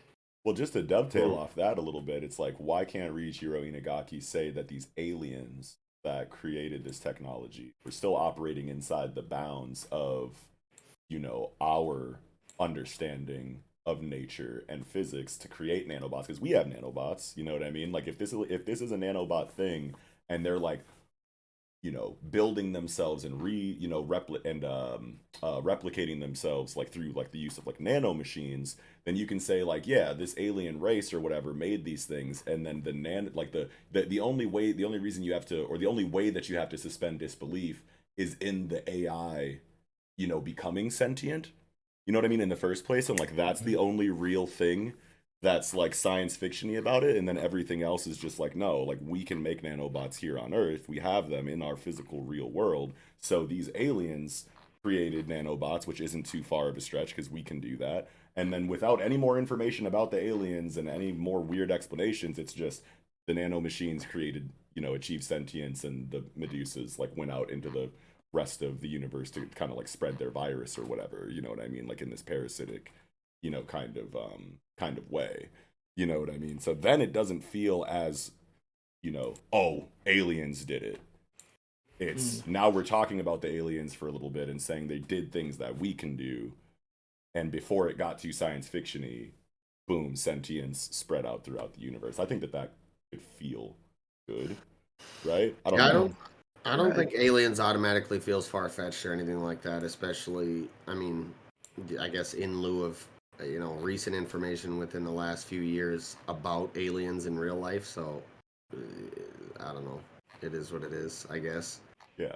If any factor is going to be played in, machines self-replicating, like in order to achieve this hypothetical point that we're bringing up here, like nanobots answer that. Like nano machines are like the things that you always see in science fiction that, end up just going off and making more of themselves and creating like giant like structures made of themselves and just like turning the world into a fucking, robot planet just off of their ability to self-replicate and shit. You know what I mean? So I don't know. I think that could be cool. But I hear what you're saying though, OG, because it's like it does make it feel like so like awkward because they do talk about themselves as if they are, foreign entities. When you brought that up, I was like, damn, I didn't even really notice that. So that does lead you down the line of thinking that like, oh yeah, these things are from not here. They're separating themselves from the rest of humanity, but they could also still just do that even if they were homebrewed, because now they're just like a new form of existence. So the most indicative thing is the advance. Okay, so on page 5, top panel, the advanced party chose an arbitrary species. Targeting was based on the DNA of those fortunate organisms. So I guess just those first 2 dialogue bubbles are very fishy in line with what we're talking about as far as like could they be extraterrestrial technology, whatever. The advanced party, first of all, the party that is like advancing first, scouting shit out from where, and then chosen arbitrary species is again kind of like a foreign extraterrestrial way of speaking about species on Earth. But it also could just be saying like, yeah, the scientists chose an arbitrary species, to be. Well, the big one for me is on the very first page when they're explaining their method. They say, meaning if the waves emitted from a planet, not the planet, a planet. Yeah, and that's like the big one for me. Yeah, there it is right there. Yeah, that's massive. I'm 100% in the alien camp. I'm just like, I'm okay with it personally, because like I was thinking about like the Mobius strip shape of the Medusa itself was always like, wow, this is probably like the trefoil knot. Is it? All right, cool. Yeah, it's like the Treyarch logo. Yeah, kinda. But I always thought it's like, because it even looks. But it is Mobius stripping, like you know what I'm saying? It's doing the thing. Yeah. It's got that optical illusion vibe to me. So I was just like, I was always okay with like a very sci-fi aspect to it, especially because like it can generate a pattern of light that is visible to the thing it's petrifying. Fuck yeah. Petrifizer with. I'm gonna pick that up. I'm gonna throw that in rotation. I'm gonna start saying that. That sounds like a new vaccine, Petrifizer. Hey, stop the corona. Yo, wait a minute. Petrifizer vaccine. Medusas were invented to cure corona. You heard it here, folks. It does look like it's kind of just flying through the expanse of space here too on page 1. Like, I don't know exactly like perspective-wise what the Earth looks like from the moon, but it looks like it's pretty far away, like zooming towards the planet on this bottom panel, through the expanse of space, and then even on that top, like it's just open space, like no moon in sight, And again, it could just be dropping from the moon, and obviously the moon is like thousands of hundreds of fucking thousands of miles away from the Earth. Yeah. But I don't know. I just want to clarify before we end things. I have no problem with aliens being the origin. Yeah, for sure. My thing is, if Knox, like you said, if it's explained and it's like made concrete in some way, totally for it. Yeah. But if it just stays the way it is right now, it'll be needlessly where you divisive. only have the implication. Because consider this: how do they move? Because it's one thing for them to move on the moon, because like on the moon, gravity, like, it's very light, but there's Mhm. still gravity. Mhm. Whereas, like, let's say they came from another solar system, or even just another planet in our solar system. Like, how do they move through vacuum? Like, it hasn't been explained. So even when you just consider something like that, aliens, totally for it. I think if you don't think aliens exist, that's just completely unrealistic. It's absurd to think that we are the only sentient species in the vast array of space. Mhm. Totally on board with that. But if the explanation for where they came from is just, oh, they just came from outer space and we don't know, Yeah. it's like, it's too convenient. Mhm. I agree. Yeah. Wow. That's like the biggest question I've heard asked. That's gonna keep me up. I'm gonna be like, oh And the man. crazy thing is, like, I'm the only one. Like, I'll go on like Twitter and Reddit and all that. As far as I've seen, I'm the only person who's brought up this question Yeah. or How this are they? concern. I'll say. Yeah, and like Dr. Stone's storytelling has been so tight the entire time that like a question like this is so important for right now because this is like the climactic, point in the story where we get all the answers we've been waiting for 200 plus chapters. You know what I mean? So it's like you have to kill it here. So like this is where all the real criticism for Dr. Stone is eventually probably going to come, together and crescendo on the internet. Because I like straight up, like you are the only one who's asking this question right now, but like that is going to be the question eventually. I feel like as far as like critical analysis Absolutely. of Dr. Stone. 100%. Yeah, yeah. As far as like Yeah. when it comes down to us really talking about this ending and how good it was, like that's going to be the main point of the conversation eventually. That's Yeah, yeah. because like even with like the South American mountain of Medusas, how did they fly around in Earth's gravity to cluster together?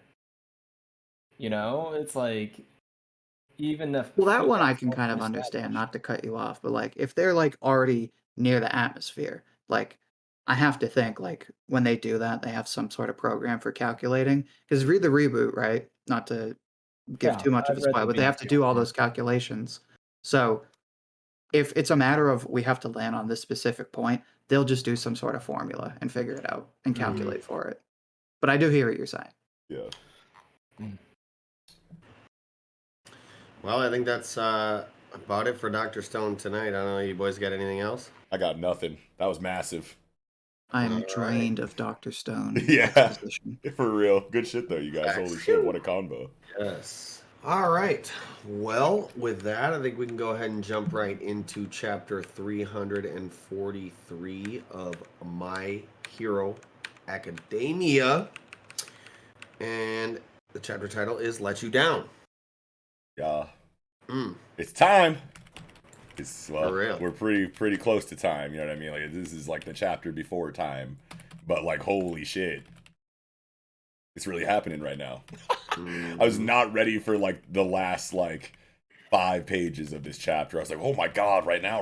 Okay, it's here. It's going down." Accelerato. Yeah. Huh. Man, loved this Yeah, chapter. dude. It's really good. I kind of want to start with I think that the first 2 pages are probably the most important for scene setting. Mhm. Yeah. So I think it's really so. Has anybody here read My Hero Vigilante? Not in any Yes, way. but I'm not caught up. Yeah. That's fair. Have you met the policeman's sister? Yes. Yeah, her quirk it's a lie detector quirk. So I think when he mentions the guy who originally had this power was dull, disappointed of a man, his descendant is much better with it. Through a twist of fate, they wound up working with All Might to threaten me, and I believe that is what Naomasa Tsukaichi, which is that detective that came in with the trench coat and stuff, and was last seen with like the 5 o'clock shadow, the tactical vest, giving off like the countdown. I believe that's his ability. His quirk has never been disclosed, but his sister has it in My Hero Vigilante, so I think it's his too. Oh, I think damn. that's a great theory. Yeah, that's good So, shit. I don't have enough context, but like I can feel the weight of that. That sounds really good. Yes. I've looked at his Wikipedia entry, and his ability is listed as a police detective, he likely possesses above average powers of deduction.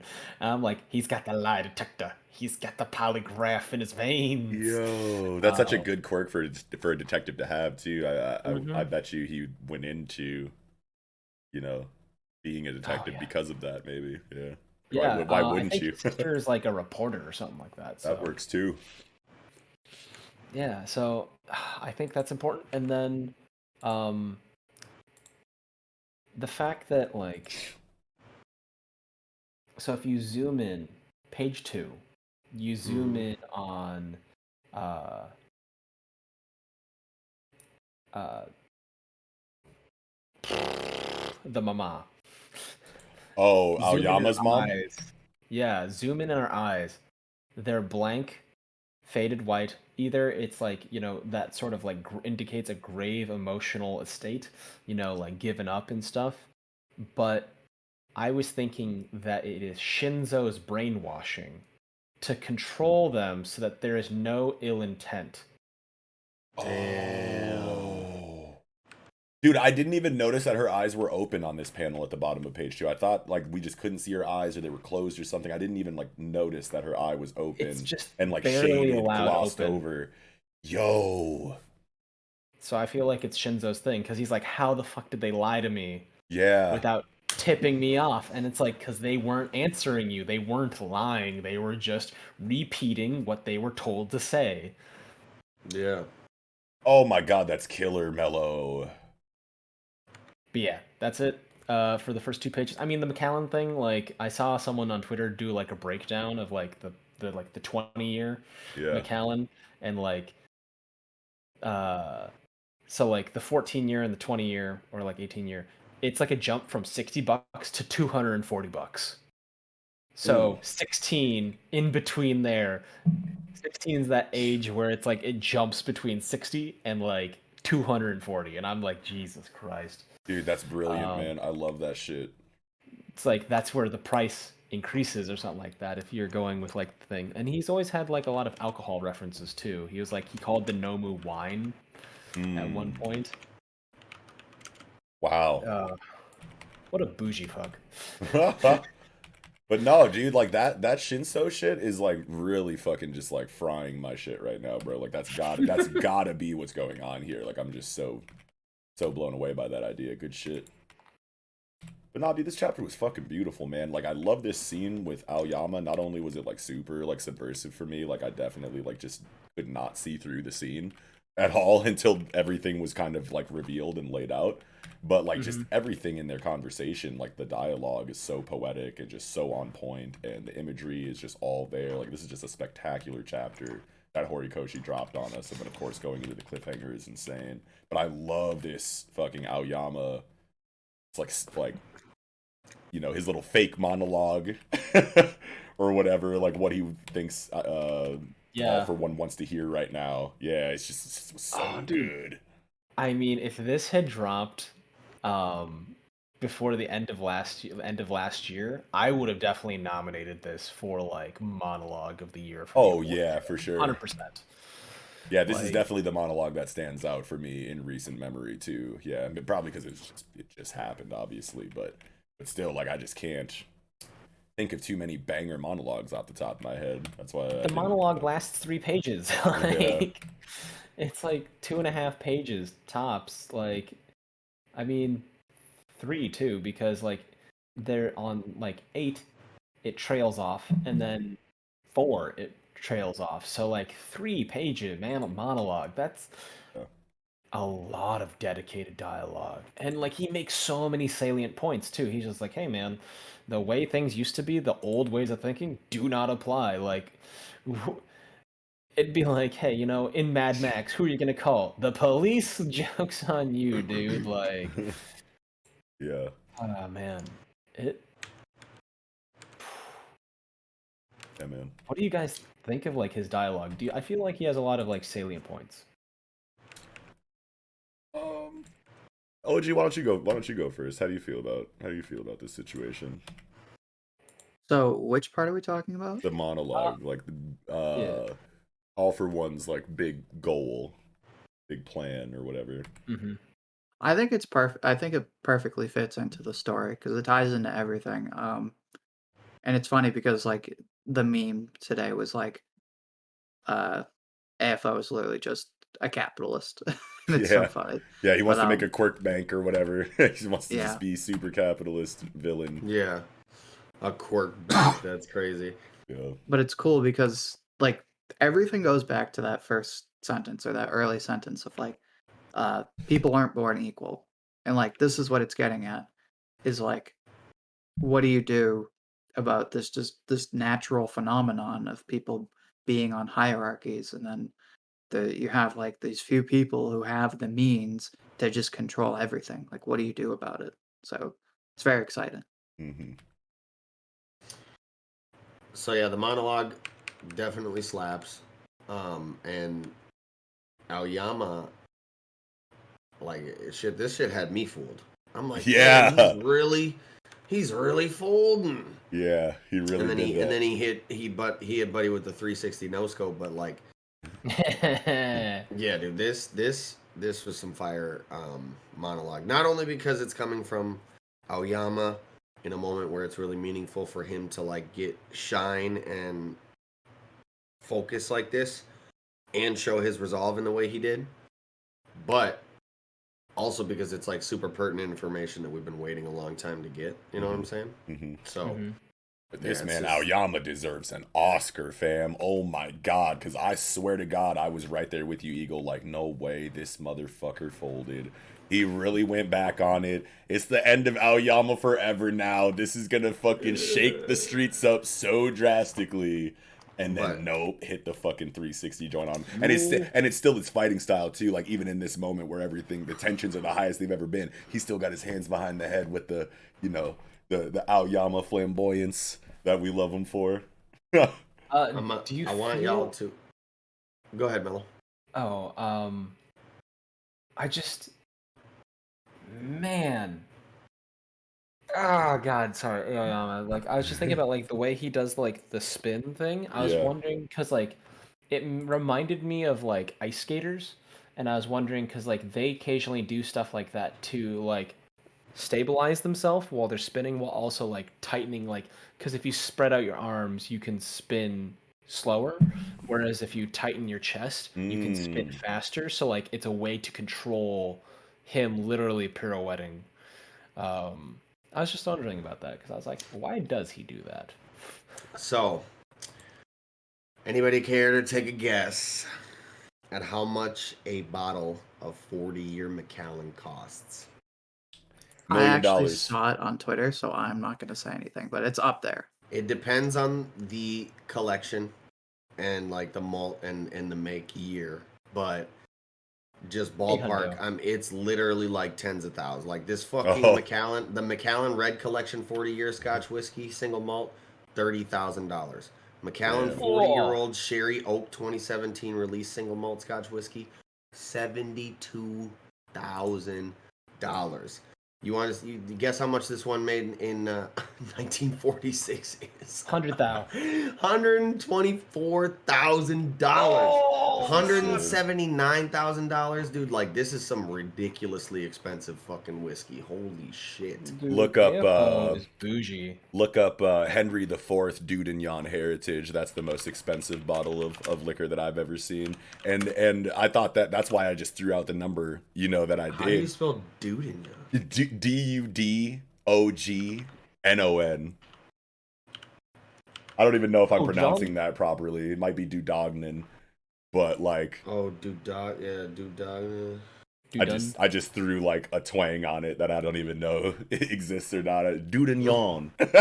You know, I just did that myself. But yeah, that bottle's expensive as fuck. And that's why I threw out the number that I did when you asked, guess how much this shit costs, because I was just expecting like a mind-blowing number, like when I got my mind blown by that bottle of cognac that you're searching right now, because that shit's like $2 million. I can't even find it on Henry IV. If you can't Henry Google it, it's out of IV. your price range. Yeah, Henry IV Dudognon Heritage. Oh my And then go to God. shopping. Oh wait, no, not shopping. Oh, here we go. Here but we go. you could probably just go to the results, and yeah, it'll say right there. But yeah, that shit looks wild. The bottle is crazy. I don't even know like any like real information about this cognac, but like the way you were talking about Macallan and how it's aged and like the barrel and all of these factors and whatnot, I don't think any of that is present inside of this cognac. I think it's just, you know, the price of a label, right? Kind of like, you know, Prada and other kinds of like shit where it's just like expensive because it's that thing. You know what I mean? There's not really a process Grey for the Goose did that. expensiveness. Yeah. Grey Goose literally did that. Back in the day, it was like basically on the same level as like those plastic gallon bins of like Hawkeye, Korsky, like Popov vodka. And the business was literally going under. Some guy scrapped it up for super cheap, and he changed the bottle to glass and started jack the price like 500%, and then started branding it as like a classy, you know, club drink. He didn't change the recipe at all. It's just the same vodka. Oh my god. So you're just paying for all bottle or whatever and like name. Yeah, it's just you're just paying for bottle and like pseudo brand recognition. Like that's it. Jesus. Yeah, right? What a tangent that was. Back to back to My Hero. Sorry about that. The art, man, is fantastic. What do you think of like AFO's like outfit? Because he's got the double-breasted, like he's got the classic double-breasted suit. He's got a full-on like vest. I didn't even notice the vest. It's got like paisley that. designs and shit on it. It's a 3-piece. Yeah. Damn, like, I didn't even realize that. You can see it even closer on page 14, where he's even got like kind of like it's like a breast suit that's also chainmail made. Yeah, basically. I thought it was just armor. I didn't even like realize that was the vest right there too. I thought this was like all underneath the suit, but no, this is like, yeah, this is just, yeah, wow, that's the vest. Holy shit. Kind of goes to show that like he already thinks he's won, because he's like, he said before, like, I love to like wait years and years and then reap the fruits of my hard work. It's like he thinks he's reaping the fruits of his hard work like now. He's ready to celebrate. Like he's got the bougie clothes, he's got the Gucci, he's got the $50,000 whiskey and drinks. Like he thinks he's already won. Yeah, he's celebrating right now. Oh wow. Yeah, dude, he actually bothered to bring out a whole new face. He's like, I got my cool bad guy helmet. Yeah. This baby's been collecting dust in a secret bunker forever, baby. I finally got the occasion. Let's go. I love his mask. It's so cool. Yeah, man. This is one hell of a drawing of All for One. Like, I remember turning the page into this, and I was like, yo, this helmet thing is new. I don't remember it looking like that. Sorry, OG, what were you saying? No, you're good. Can we also talk about how it looks like he gave Dobby a new outfit, and then meanwhile Shigaraki doesn't even have a shirt. He just has a collar.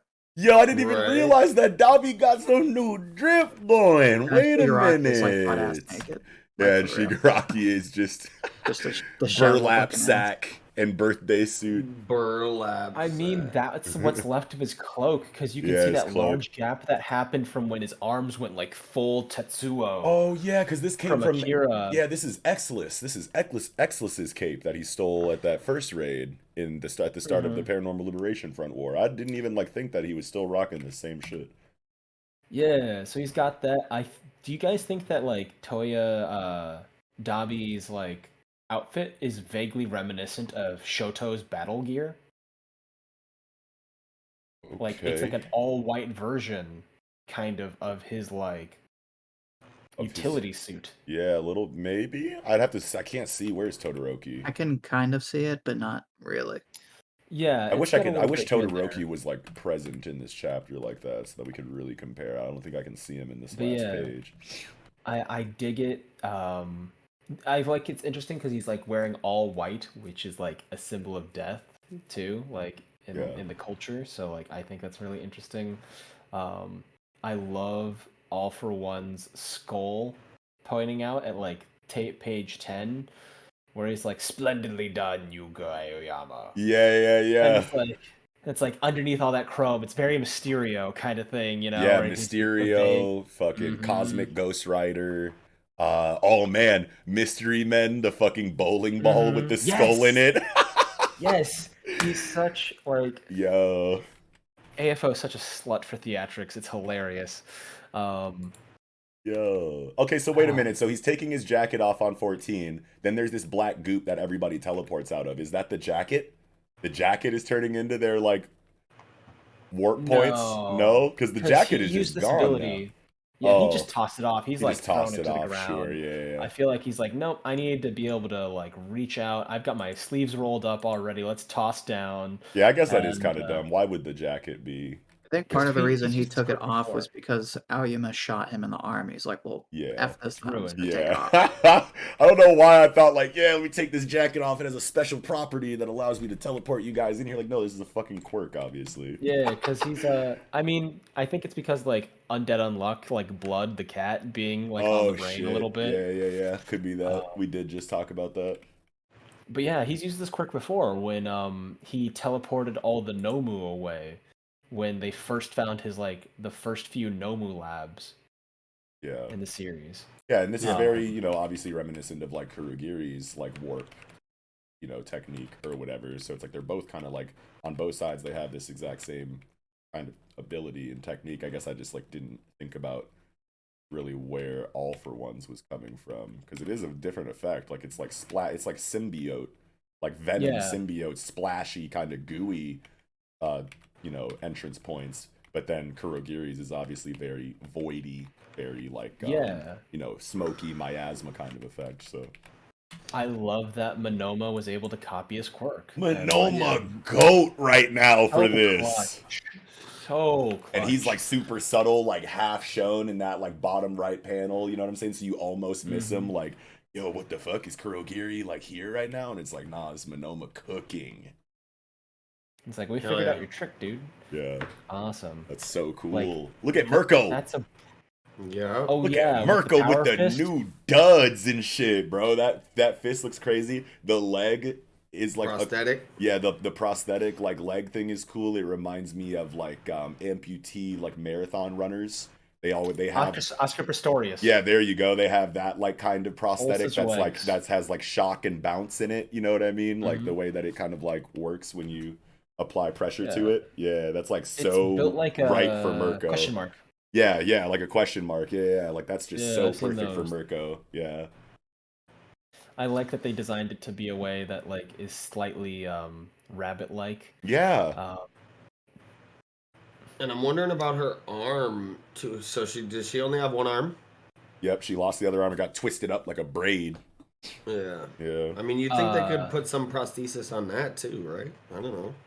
Isn't that the prosthetic though? Yeah, The that's one what I'm that's thinking facing it us? is. Yeah. I Because it's think like it that looks is like the a prosthetic. giant fucking robot arm. Yeah, like that doesn't look. So we're not talking about her other arm. No, her right I- arm is good. Her left arm is the one she lost. That's what we're looking at right now on this last page. is the Yeah, new, because she the new missed left arm. opposite arm and leg. Yep. You just the perspective doesn't let you see the other arm. So I'm Oh just yeah, so you curious. thought that was the arm since it's not shown, maybe. Mhm. Okay, yeah, I see that. But yeah, no, that is the new arm. That's the one that got bent up. That bent bitch back. looks like it's got some action on it. Yeah, I know. Like, I need to see this thing open up. It looks like it opens up into some. Yeah, is there some weapons left? Oh, that'd be some. Hold on. Man, I imagine it has like a thing where like she can like twist it in a certain way, and like the gauntlet kind of shape around it could like fold out like an umbrella and like Yeah, that's what body I'm block seeing. some. Yeah, I'm seeing Yeah. that too. Oh man, I'm stupid excited for this upcoming like battle royale. Yeah, look at Deku's facial expression on this last page too. He's like, it's not. I don't know. You compare this to like similar panels that we've gotten of him squatted up about to go into action, and he's just never looked this confident. Like this drawing of him, like he looks so much more mature than he usually does. He's like, no more games. This is it. I'm here, and I don't feel out of place this time. I'm actually the leader. God damn it. Let's fucking get these guys Center out of stage, here. man. Yeah, like that's Center just stage. so like holy shit, we've come so far. This is what I was talking about like years ago when we first started the show, when we were talking about like people's complaints about Deku and how long he had been you know, a crybaby and all of these things. And it's like, man, this development that we've gotten from chapter 1 to where we're at here, this climactic point of this like final battle. And it's like thinking back to how long it took Deku to get tight is slapping so hard right now in this retrospective. The glow up is just like it was long, it was tedious. He didn't stop breaking his bones when he's used his abilities until like 100 chapters into this shit. You know what I mean? Like I appreciate that so much more now that we're here. And that's what I was saying all those years ago. Like I feel like people will complain about it now, and then when he's really glowing and floating out here, they're gonna look back and be like, you want to know what? This was not a problem. At least that's what I would like to think that the people who complain about Deku are feeling. You know how the media but it is the internet. Yeah. Nah, he was still a bitch. He was still a bitch. He was a pussy. He cried. Yeah. Like now he's raw. Now he's raw. He be beating ass now. Yeah. But he was a bitch. Yeah. God, I fucking hate He didn't people. send a letter to AFO saying 1v1 me behind the school, 3 o'clock, loser. Yes. He didn't send it. He had to use a trick. That means he's a wimp. Oh, no. No, but like I love like the visual storytelling cues in here because like you get the double spread, you get the big like hero and villain spreads, and like AFO is in the background, right? He leads from behind. He lets other people do the fighting, and then like Deku is in the front line, front and center, doing the work along with everybody else. And I was like, that's so indicative of their characters. Literally on the front line with Endeavor and Mirko. Yo. Yeah, And Gang Orca, Mr. Ayano. Wash. Like, I love Fat Gums there. Yeah, Is that 13 or Mr. Wash? That is Mr. Wash. Yeah. Mr. Wash. Oh! Yeah. Wash about to put in some work. Dude, the beefiest, like Mr. Clean, like marketing kind of guy. He's the dude that stuck through all the hazing that like society did to like cause people to just drop out of heroism like en masse. And I'm like, Mr. Wash is a G. Like that's the licenseless writer of My Hero. Be like, oh, I'm a bitch ass heteromorph. How about what you got to say now? Centrifuge attack. Just tossing civilians in, like, what you got to say now, bitch, huh? Oh no! And I could just see them bubbling out like, oh, we fucked up. Wash is cold. Oh no! Wash is cold. No. Hey, who is this in the top left? It looks like fucking Neko Mamushi above Wash. Have we seen that character before? That's the that's Guard Dog guy. Oh yeah. He was the guy that was around when Gentle was trying to break in. Exactly. And then we've got Our Lady who can do... We've got, you know, Sun Eater and... Fat Gum. Her power was like spirals. Nejire. Nejire, yeah. I'm so glad Fat Gum's here. He's like one of my favorite adults in the series. Yes. I love that Gang Orca's there because he was a great antagonist in Horikoshi's like prior series. I didn't even know that. Holy shit. What? Yeah, they reused the character and made him a hero, and I was like, I like that. That's cool. Like, waste not, want not. I appreciate that awesome. kind of shit. I love getting love information like that. We got Edge Shot, Endeavor, and then we got like these 3 kind of just random like fucko heroes in the back, like this guy with the horns, and then this other guy with the horns, and then this dude, this Howl's moving castle looking guy, this dude with the pantalones back here, 3 musketeers with the pinstripes and shit. Oh yeah, with the fucking like barbershop sign pants. Ragtime. Some fucking Zorro attire. Dude, nah, he looks like Howl from the Moving Castle, you know? Yo, that's funny. Oh, man. So, yeah. But I think all of the there's still a lot of moving parts here. And, like, there's going to be a lot of people that have yet to show up to this confrontation. Yeah. Because, like, we're missing some key players here within this confrontation. Like, we're missing 1B. You obviously think Bakugo would be here, right? Mm-hmm. Yeah. Todoroki has to be here with Endeavor for the, you know, the climactic... closing of this Dabi storyline, right? Yeah. So there's still some more people on the way. Like, okay, Uraraka's not here. Maybe they're running recon. Maybe they're running like disaster control. You know, like controlling collateral damage. But I don't know. Some of them seem more suited to be here right now, and some of them, rightfully should be based on their character arcs and shit. So Yeah. yeah, we definitely still got some people pulling up here, I think. Yeah, I feel like they're gonna be like, all right, no, before anybody else shows up, kill that Monoma kid, and that's gonna be like a point of tension. I feel like that's gonna be a thing because I think they need the Vanguard, and then Monoma's gonna slowly phase in more guys as the battle progresses. Because Toga still has twice his blood. What better way to counter the Sad Man Parade revival tour than more reinforcements? 1B's coming in. Yeah, they're gonna. I think it could be chalked up to that, just like a simple like threshold for the ability. Like he just copied it. He can't necessarily transport like a shit. Like this is a lot of people. He's not a Nomu. But he can't transport their entire force, at once. Like he's like, bro, I just got this fucking quirk. Chill. Yeah. And I'm pretty sure he's explicitly stated like he can't use it to the degree that the quirk holder can themselves anyway. Right. He's got it for 3 minutes and it needs to last. Okay, I need to get in, get out, like boom, boom, boom, boom. Yeah. Maximum capacity in like multiple waves. Yeah. 300 pounds max capacity. Ooh, no. So on page 6, 7, because we always have this whole idea of like Deku reaching his hand out to save others and like reaching out to people, and then seeing like All for One's hand with its like stigmata and stuff, and like he's tossing a ball up in the air and the earth comes down into his hand. Like the world is just a toy to him, and the only way he's reaching out to something is if he wants to take possession of it, as opposed to like ever saving anything. So I like that like visual parallel a lot. That's tight. Hell yeah. Yeah, that was cool, bro. Holy shit. Horikoshi, just his imagery game is just so disgusting. Like, I swear to God, like, I love whenever he incorporates like visual symbolism and imagery like this to like tell more, because it's already spitting in dialogue written on the page, but the between the lines shit that you get through the imagery is like just as potent as the dialogue whenever it's used, and I just like love Horikoshi for that. Hell yeah. Man.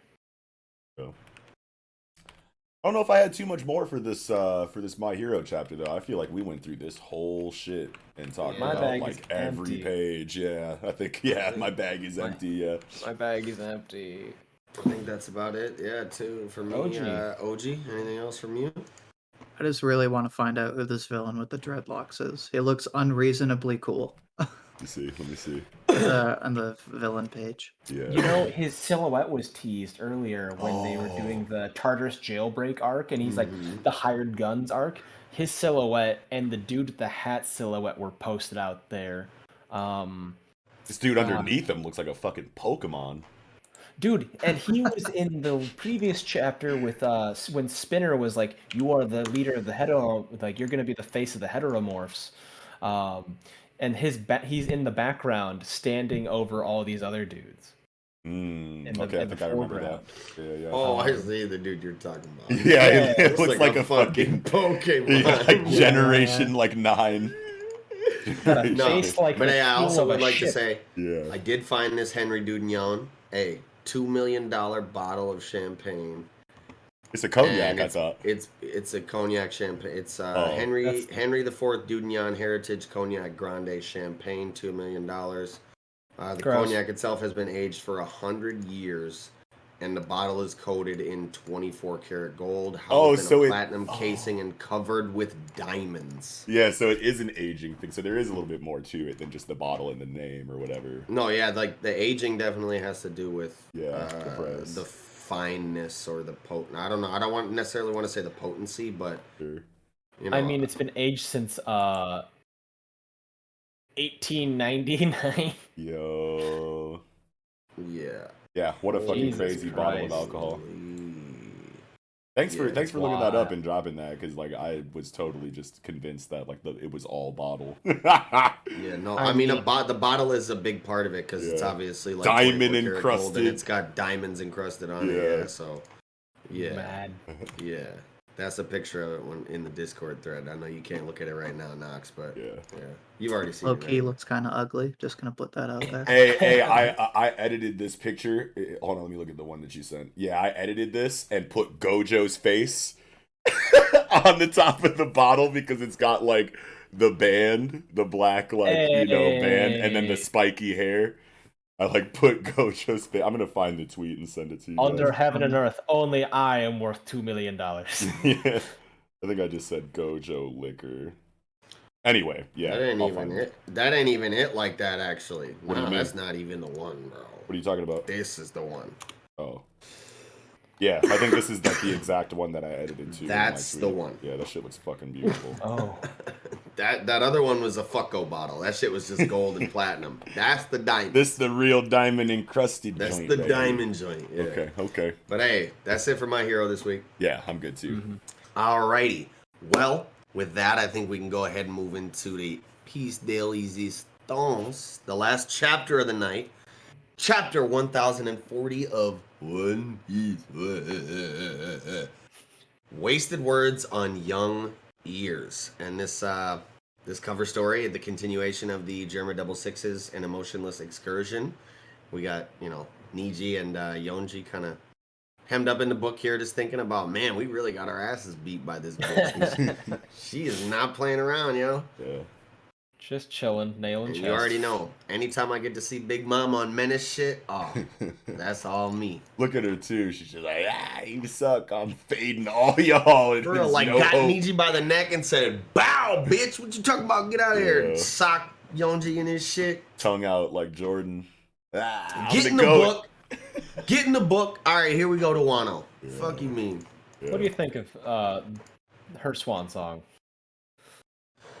Oh yeah, in this shit. Her swan song, right? Okay, so This is her swan song chapter. I guess are we under the presumption or the assumption that she's like actually dead? Hell no. I don't think so either, really. What'd you say, OG? I said she's definitely still alive. Yeah. Yeah. I think I would agree as well, just based on One Piece. Yeah. Not Past. just because it's One Piece, but also she's like, I'm not gonna let this kill me. Right, So yeah. it's like she wouldn't just be wrong about that. At the same time, though, it's like, gotta be more man. grandiose, like send off for her character, like dialogue wise, I want to say. At the same time, though, it's like, man, these characters, like, if any characters, logically should die, it's like these monstrous fucking characters with these monumental wills that aren't gonna, Yeah. like we all know about Luffy's power. He'll rally people to his side. He's a attractive soul that just makes you his friend. But these are like vicious Yonko that have been ruling the seas for years, and they're not gonna their will isn't gonna bend or break to anybody. So Yeah. Big Mom, it's like, how does the story move forward with her still chilling in the world? Like, it's not like, okay, Moria's still alive. He's making his moves, but at the end of the day, in the grand scheme of things, somewhat inconsequential. Yeah. Big Mom, Kaido, these are characters, like, if they're still alive out here, any moves they make are going to be, like, major-ass moves. I guess, and once Luffy beats him, it's like, okay, now we're on to the next. Like, he can handle him, but doesn't make it any less of a, valid point or a threat that these characters would still exist. I don't know. Well, I think. We got to do the Elbif shit. We got to go to Elbif eventually, right? So it's like that's how I can see her continuing to be in the story. But also, like, if she survives this, she can literally just pop up anywhere for whatever reason with like whatever motivations of getting back at Luffy or something. Like, Oda can literally write anything if she survives this. She's going down into a hole to not be seen again for a while, so anything can happen. I was in that thinking time. Cypher Pole, like interfering by like getting her out of there after she's fallen. Like Cypher Pole would be like, no, we need you to maintain the balance of the world government. Your existence is necessary. We didn't plan for you losing. Oh damn! We still need you to shut them down. Because they must be shut down, period. And gonna throw off the power balance too crazy. Yeah. Yeah. On that note, On that note, yeah, that would be the best play the government could make, is to make it seem like, okay, they're so terrified of the power balance being thrown off that, like, if it is going to be thrown off and they can't do anything about it, they might as well try and play it to an angle where it's like, okay, this was our decision. You know, we're in a point now, we're in a position now where we don't give a fuck about the power balance being thrown off anymore. Like, they let Luffy beat their ass, capture him, bring him back to Navy headquarters, and now all of a sudden it's like execution of Big Mom and Kaido, even though they've tried with Kaido. Doesn't work. Big Mom has similar durability, so Yeah. I just but that makes sense to me. Like, it would be a valid play for the world government to say, like, hey, we upset the power balance. Like, we took down these two Yonko. We're suppressing this information. Luffy didn't do it. I don't know. Fear us, not Luffy. Yeah. That, and then they could also probably fabricate a story that Luffy was working with Kaido and Big Mom and has escaped capture thus far. And then the only people that are going to be like, no, it's the Wano people will be, but they're also such an isolated country. How is that information going to leave its borders and be like, how does the real story get projected, right? It's all about spin control, and I think whether she lives or dies is entirely predicated on what Cypher Pool decides to do with her. Also, I kind of want to ask you guys, Kid, Luffy, and Law are all taking part in taking down Yonkos.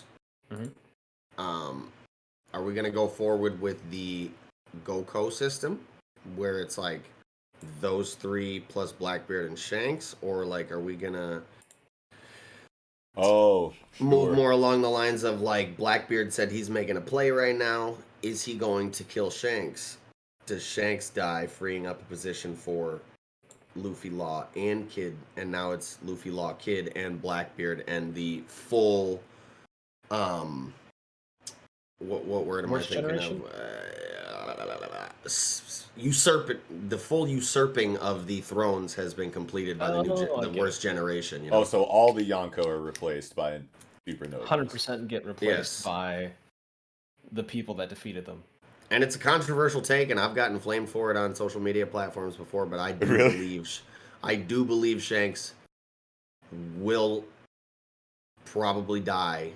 And I think it would be very, very, like, gut-wrenching, heart-wrenching, and also, like, meaningful and a big drive for Luffy's character if he died before Luffy got to give him the hat back. I've been advocating that for a while. Oh, shit. He's not going to get to give the hat back. Blackbeard will kill him before that. That's like too much, man. Like, Ace and not being able to give the hat back. It's like, god damn, that's like so much. I've literally never thought about this question that you just asked right now about, like, the new Yonko system. So I definitely want to get back to that. But, like, damn, if Shanks dies, because I've definitely been inside of the camp that's like, yeah, it makes sense, like, if we're going to kill another major player before the end of the series, that it would be Shanks. You know what I mean? I have a hard time believing that Ace and Whitebeard are going to be, like, the two only, like, wildly significant deaths in the series. Yeah. And I mean, Luffy's character's all about Shanks. Perseverance. Yeah. Sorry, continue. I was just going to say, like, I think it makes sense for Shanks to go, but, like, I can't really picture the circumstances at all. And definitely, like, the hat situation I completely forgot about too, so now I'm like, damn, he's definitely got to give that hat back. I guess really I'm wondering, right? I guess really I'm wondering is not so much is Oda going to make the decision to kill Shanks or not. The bigger question is he going to make the decision to not give us that scene? Yeah. Because that's a bigger one, I want to say. Damn. But I do like the whole usurpation of, like, the whole replacement of the Yonko with the next generation. Yeah. I think that makes sense, especially with the theme of the story. And then you can go back to, like, having the three warlords fighting the one new warlord in Blackbeard, because he's like, well, you took away my opportunity to give back that hat. I need to hunt you down and murder you. Like, this is but man, because it's like, okay, Blackbeard. I think it would be more meaningful for us than Luffy, because, like, Luffy's at a point now where he's not really on that, like, revenge type energy. You know what I'm saying? Like, he's like, it's Pirate King time. I'm gonna beat your ass while I'm here, and then I'm back to this money. Yeah, like, how much, if at all, would he, like, resent Blackbeard for killing Shanks when he knows like the type of man Shanks is, and like he's not gonna go out like a hoe, first of all, and he doesn't take any moves that don't directly tie in with what he wants to do. You know, he's a free man. He respects himself and his crew. He's like never gonna put him in a situation where he doesn't feel like their actions are warranted. Like we know this from the bar scene with Machina and Higuma, the fucking mountain bandit. Mm-hmm. You know, so it's just like it might be a situation where Luffy, you know, Luffy's just like we're both going to the same place. I'll see you when we get there, bitch. Just like with Blackbeard and Ace, he's like, I don't necessarily blame you for what happened to Ace. You know what I'm saying? But at the end of the day, we're still rivals. You know what I'm saying? Like I'm gonna beat your ass when that time comes, but ain't no. We're not veering off course to go find you and beat your ass. Yeah, it's like, well, I'll see you at Laugh Tale, buddy. Yeah. Type shit. And it might be that same kind of energy with Shanks. You know, might light a fire under him too. You know, and be that impetus towards that animosity between Blackbeard and Luffy. But who knows? With the type of character Luffy is, you know, he might just shrug it off a little bit. Chalk it up to it's like he told. I'm blanking on these key moments where he's taking these lessons from Shanks. Who does he say it to? Like, there's no fair fighting in the pirate world. Oh, man, I can't remember. Like, all's fair in love and war, basically. You know, we're all pirates, and this is the life we're living. Yeah, I can't remember. They're all scoundrels. I think I remember that conversation, yeah. Speaking of, like, past moments, on page 6, I liked that Law had the silent room. Yeah. And I thought that was a really cool callback, and I was like, how is he doing that? Like, well, if he can manipulate, basically, like, if you're in the room, it's his rules. We've seen him do that, like, on a physical degree with, like, body parts and whatnot, but, like, he can probably control... And extension now. Yeah, he can probably control the, you know, things like that inside of the room, too. I don't think that that's too outside the realm of possibility, but also, like, this could be, like, an awakening thing. Could also be, like... Flexibility. Something that he's able to do. What makes a room, etc. Yeah, like, if this is only something that he can do because of awakening, then that makes it feel a little bit better, and, like... But, I mean, like, it's still... I don't know. I don't want to say the word random, because, like I was saying, it's like if he controls the rules inside of the rooms that he creates, then I can see him being like no sound in here, and he just got the idea from Rocinante that it was always inside of his capabilities. True. Just like thinking about like an evolving perception of like how to apply his ability. Yeah, type shit. We see that all the time in One Piece too. That evolution inside of Devil Fruit control. So not that crazy to me. Oof. Hell yeah. I think the fucking panel on 7, like this double page spread, I think actually is what it is. I can't tell because my like view is a little like weird. I had this on like a it's a little. It's like 2/3. Yeah. Okay. So this is a double. Like 6 and 7 is the spread though, not like 7 and it's 6 and 7. But yeah, this like Law shit.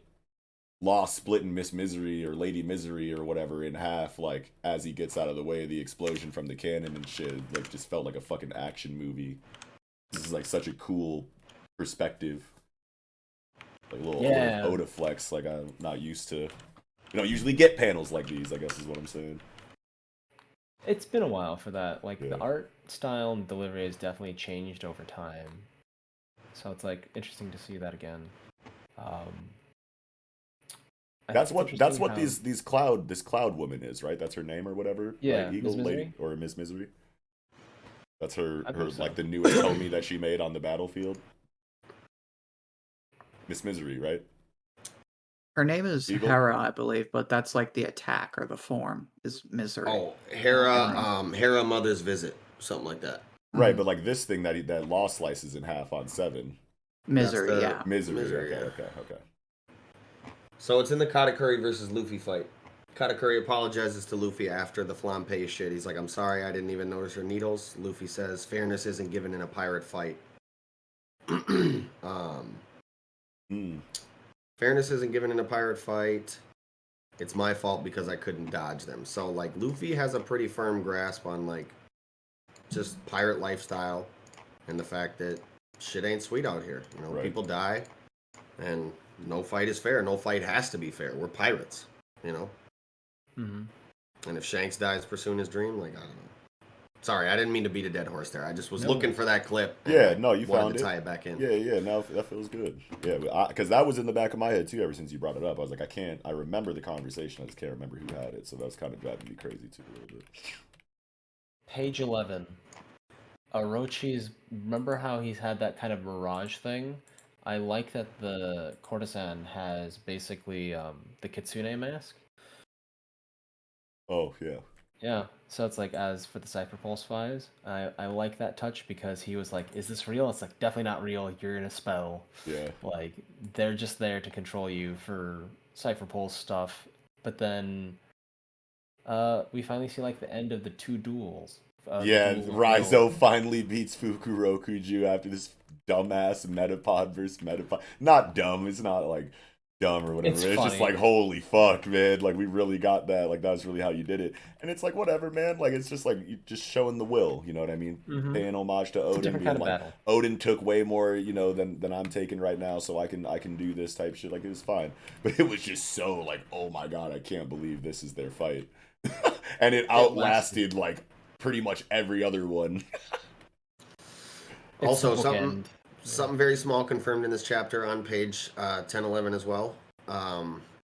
Brooke is with Robin still, not on the roof with Zoro. Yeah, I was gonna say that. I was So like, the damn, Grim that Reaper wasn't- thing is yeah. is not Brooke.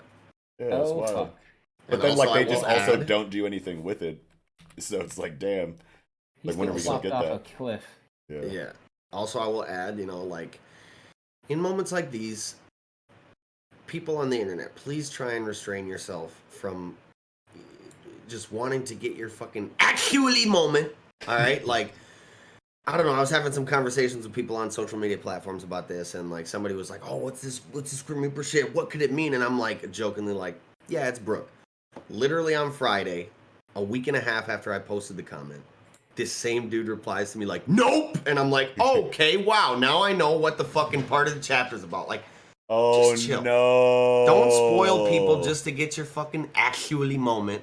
You don't know if they read officials or not. Just chill. Just Yeah, fucking wow. be right if you're right. Shut the fuck up. Jesus Christ. That's so sad. I'm so sorry that they did that to you. Well, yeah, I was hot. Yeah. I'm like, you're so thirsty to be right on the internet. Just chill. Like, Yeah, calm that- down. Yeah, it It's do been a be week like and a that. half. The fact that you're even still thinking about me, like, why are you so fucking Couldn't wait pressed to about come this? back and confirm Seriously, that. yo. I'm like, yo, chill, What a bro. bitch. So yeah, it is what it is. I thought it could be funny if it was Brooke, but it is potentially something that could be a cool concept to delve Well, yeah, into. because like if I we thought, get- yeah, I thought Brooke made the most sense, and it was just going to be a gag moment in the time. But I wanted it to be something else, so I'm happy that it's not Brooke right now. Because like whenever Oda gives us new shit in any form, I'm usually excited for it. It's like I have no idea what that thing can be if it's not Brooke. So like I'm really excited to get that info. I'm like really surprised that we just don't do anything with it in this chapter, and Zoro's just like laid out like. Zoro's in bleeding his out on a ethereal rock. form right now, fighting Yeah. the Grim Reaper. I'm about to be the king of hell, bitch. You're my fucking slave. Oh, whoa! What if it is like that, like it mentally, like in his mind type shit right now, and Who he's knows? just like catatonic while he deals with that. But also, like the drug is probably just fucking him up, like plus the damage that he took. So that Hallucinating. that could He's go. going through it right now. He's that on a could- bad acid trip, bro. Yeah. It's just a terrible fever dream. He's on some fucking Hunter S. Thompson Fear and Loathing in Las Vegas shit right now. Like, He's eating the wrong kind of mushroom in the middle of Alaska. yo. That's why he's not looking up, because all he sees is lizard people. I mean, And he's like, I'm gonna just stare at the ground right now. I'm gonna just keep my eyes closed, bro. oh man. That scene's so epic. But yeah, okay. The flow of action for like Big Mom punching through the basement, cracking open a single bomb, setting that off, and then the explosions melt the ice to create the water to free Raizo and put out the big dude. Yeah, And wow. then like her exit like allows the bombs to like fall through, because like I genuinely was concerned of like how are they actually going to stop the time bomb Yeah. problem, and I was like, and how are they going to get rid of it? And I'm like, all right, cool, I can see the explosion down on the ocean below. That's awesome. I was like, yeah, I always wondered about that. So now it's just Kaido and Luffy now. At That's this just. point. Isn't that just land down there? Where she Oh. landed? Oh yeah, I guess, huh? Yeah. Because It's it's like right outside the range? capital. land right outside the capital. Yeah, I guess I thought that was water too, but now that I look at it, it does look a little bit less fluid, more rocky. And I also don't know that I think Raizo's still on fire. I think that's Fukuro Kujo yelling for water. Yeah, you're totally right. I don't think he gets put out. Oh, rip. He's out Shanks of will there. have company in hell soon. Oh, Oh, no, man, chill, yo, what the fuck? Shanks Yeah, fanboys. that's too your- savage. Holy shit. The Kyoichiro But yeah, red flags, I'm just like... Yeah, you're just I a find it fucking funny, Debbie too, Downer that- tonight. Yeah, sorry. I find go it ahead, too Eagle. that like really it was just funny that what was really the final nail in the coffin was just a little bit of that serendipity, right? Like she's falling down, she's like like grabs a ledge and it just happens to be a fucking bomb that blows up in her face and now she's falling even more. Like if that wasn't a bomb, she's catching herself and fucking coming out that hole like you know what I'm saying? Like it was just a little bit of that luck and serendipity on their part that finished it. You know what I'm saying? Mm-hmm. But that like feels, that feels good too though, because it's like I don't know, man, because it's like people have been just shitting on Big Mom for so long, and it's like this is what it fucking takes to, to take her out, and she's like maybe like not even dead here. You know what I mean? Like I just like love this exit for her in this arc, at least for right now. Because it's like, yeah, it feels good that Law and Kid like pulled it out, but they still needed just a little bit more help to do it. You know what I mean? It's like they didn't just outright beat Big Mom even in a 2v1. They had to get a little extra boost to like seal the deal. So it's like it doesn't take anything away from Big Mom and it doesn't take too much away from Law and Kid for me personally. So I like that a lot. Mm. Because Kid and Law, like I love them and they're like strong as hell or whatever, but like I just did not see it. No matter what they were saying and no matter what they were doing until up until towards the end of this fight, I was just like, really? They're gonna beat her? I don't know. You know what I mean? So it feels really good for me. No creature on the brink of death is this powerful. She's terrifying. Big Mommy. Yeah. That dialogue was chilling. Very gas. That page 4 dialogue, they're like, yo, she is fucking repelling this laser, keeping herself from falling. She's stealing all our fucking souls while she's doing this shit. Like, this bitch is crazy. Yeah. Yeah, man. I think she is my favorite Yonko now. It took a while, but I'm with you now, Eagle. Love Big Mom. Until we get this Kaido story, then Kaido could take it after his writing. Kaido, man. Alright. Nah, Kaido's good. Kaido's chilling. Yeah. But yeah, there's one more scene, I think. I don't really have too much else for the chapter. But then this last scene is pretty crazy. Anything catch your eye, OG? No, that's pretty much it. Just this final scene was obviously a big cliffhanger. Yeah, and she got hit with that bomb, and like you can see on this top right panel on the last page, double spread, there's even like a couple little more like warheads that are falling above her. So when she hits that bottom, it's like boom, boom. That's why it's such a big explosion, because she got hit with like 2-3 more fucking bombs that landed on top of her. Yep. You think you hit the bottom? Well, here's a shovel. All right. Bunker buster shit, yo. So Momonosuke detects Zunisha, Yep. Yeah. lets Yamato know that Zunisha is very close, and they're like, what? The elephant from Odin's journal?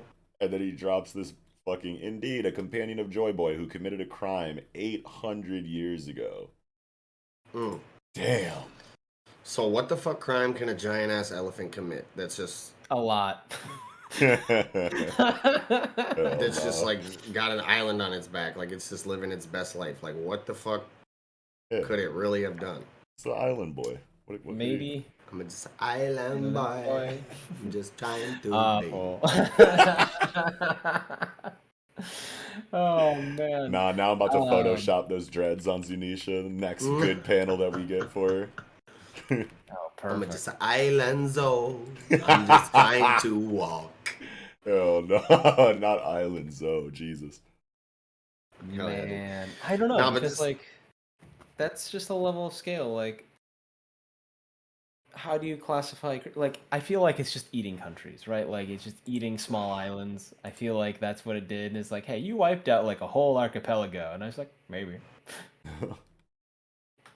I have to think it has to do with Uranus. somehow trespassing on whatever the world government. Like they used Zunisha to like trespass on the world government, something like that. And that was Oh the sure, crime. yeah. It's probably some dumb world government Yeah. like not even like real crime. It's just they've decided you suck, and It's so they're their, slandering faux your pas. shit. Yeah. Oh, you wanted to be their roaming base? Well, how about you roam for real, bitch? Yeah, it's like, cause look at Nico Robin, you know what I mean? Like her crimes and shit, you know. So Yeah. if it's like that, It's like it went through Area 51 and like walked right through it, and they're just like, sir, we have to make an example of you. plus Zunisha is so damn big. It's like if she wanted to do what you're talking about, OG, like who's really gonna be able to like stop her like that? So it's like easy to just label it as a menace to society on some J. Jonah Jameson shit. Mm-hmm. It's so big. Who would doubt him? Yeah, it's like, well, we can't Hey, stop that- this thing for real like that. It's kind of just This so thing's big. a troublemaker. It one-shot okay. Jack and his whole fleet. Like, that's really big problem. Yeah, it's just like. I mean, what are you gonna do? How do you deliver a court date to something that big? It's like, Yeah. sorry, I never got your letter. I'm not showing up. Goodbye. Yeah, the motherfucker that has to serve that subpoena is just like shaking in their fucking He's just in boots. his- Like, Mrs. Zunisha? Oh wait, Zunisha's a girl, isn't it? I thought we knew that. Miss Zunisha. Excuse me, madam. We Yeah. would like to talk to you about your court date. Nah, dog. Yeah. Get lost. Just little dingy. Floop. I don't even know if that's legit. I've just been saying she for Zunisha this whole time. Well, in the anime, they had like a male voice. Sure. Or male or monster, like just big voice. It sounded like a deep male voice, Oh, like sure. man voice. I can't Not to be remember. like I don't- sexist, but yeah. Yeah. I don't watch the anime, so I've never heard Zunisha's voice. I really do need to go back to the anime and watch all my favorite scenes, though. I should do that because I heard that shit is crazy right now in the anime. You know, for the sake of accuracy and respecting pronouns, if you do know Zunisha's gender, let us know in the comments. Yeah, I could also just like look it up real quick too. Eagle, isn't that what I you're think it's more doing fun right that now? way. Yeah. Yeah, it is more fun that way when they pull up like, hey, I got the answer. Like, fuck yeah. Hey, this is your healthy, actually moment. Let's go. Fully invited. You have Yeah. the floor. Execution still matters though. them actuallys be pretty I sharp will sometimes. be trading you on style. Oh shit. Wouldn't hurt. But yeah, I don't know. I don't think I have anything else for One Piece tonight. Yeah, I don't know. I'm No. just trying to honestly, I'm. Oh, were you looking that up? Yeah. I'm looking up stuff to try and tie Uranus into the end of this chapter. Somehow. Oh yeah. I think I do remember you saying something about this. That's Like Uranus could possibly control land animals in some way, and utilize Joy Boy Zunisha. used Zanisha. I don't know. Yeah, actually, that'd be actually a really apt thing because like if Joy Boy used Poseidon to control Zanisha to like I don't know like Bulldozer Man his way through the world government, just like that concrete plated killdozer. Yeah. Just ran through a bunch of businesses. Yeah. Hmm. I think it could be something like that. But I'm tapped. My bag is runneth dry. Yeah, I mean, and at the this wiki point, I'm just like- says the wiki refers to Zunisha as it, so I think we just don't know. So anyway, sorry, just wanted to throw that out there. I don't know. At this point, I'm just like, Zunisha, like, it's time to talk. Yeah, for real. Like, cut it out. Just chill. Oda, come on. Please, Oda, do not dangle this one forever. For 40 more Like, chapters, yeah, like, baby. can we get this one relatively soon? Like, I really, like, by the end of the arc, for sure, I think we can be pretty confident. but like I wanted a little sooner than fingers crossed. I know you said that the One Piece wiki lists her Izunish as like an it, but I'm like very compelled to say that Chopper at some point in the Zoe arc, while he was like patching her up and said that she was a girl. Yeah, I feel like I remember something like that, man. Damn. Or all right, back to the comment section. Let us know if you find something like that. Yeah. Down below. Yeah. All right, well, I don't know. That about does it for me, Woody. But what about you guys? I'm good. All right. Well, that will do it for this episode of the Project Manga Podcast. Shonen, why don't you take a minute to kind of tell everybody out there what it is you do and where they can find you at and stuff. Excuse me. So if you didn't notice, I like my fair share of Dr. Stone. So you can go to the channel for that. This week, you can expect my thoughts on this particular theory as compared to the other theories that people had. But if Dr. Stone isn't your slice of pie, I've been doing more and more Eden Zero videos. So if you like Nox's Eden Zero streams and catch up, definitely check out my channel. I just did a video on Shura, one of the most hyped villains ever. And next, I'm going to be doing a video on a place in the world of Eden Zero that has been alluded to a number of times. And I'm going to answer the question of, will we actually go there? And that's everything I have. Hell yeah, dude. Thanks for joining us, bro. Fuck yes. Thank you so much for coming on the show again. We always love having you on. You just bring great discussion points, especially to the Dr. Stone conversation. Dr. Stone, but not only that, you know, all the discussions are lit with you here, man. So thank you.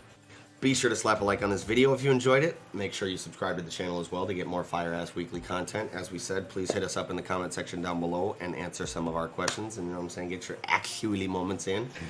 And while you're down there, take a look in that description box where you can find links to any and all of our individual social media accounts, online communities such as Discord, audio listening platforms to consume the podcast on, as well as ways to support the show like our online store or our Patreon.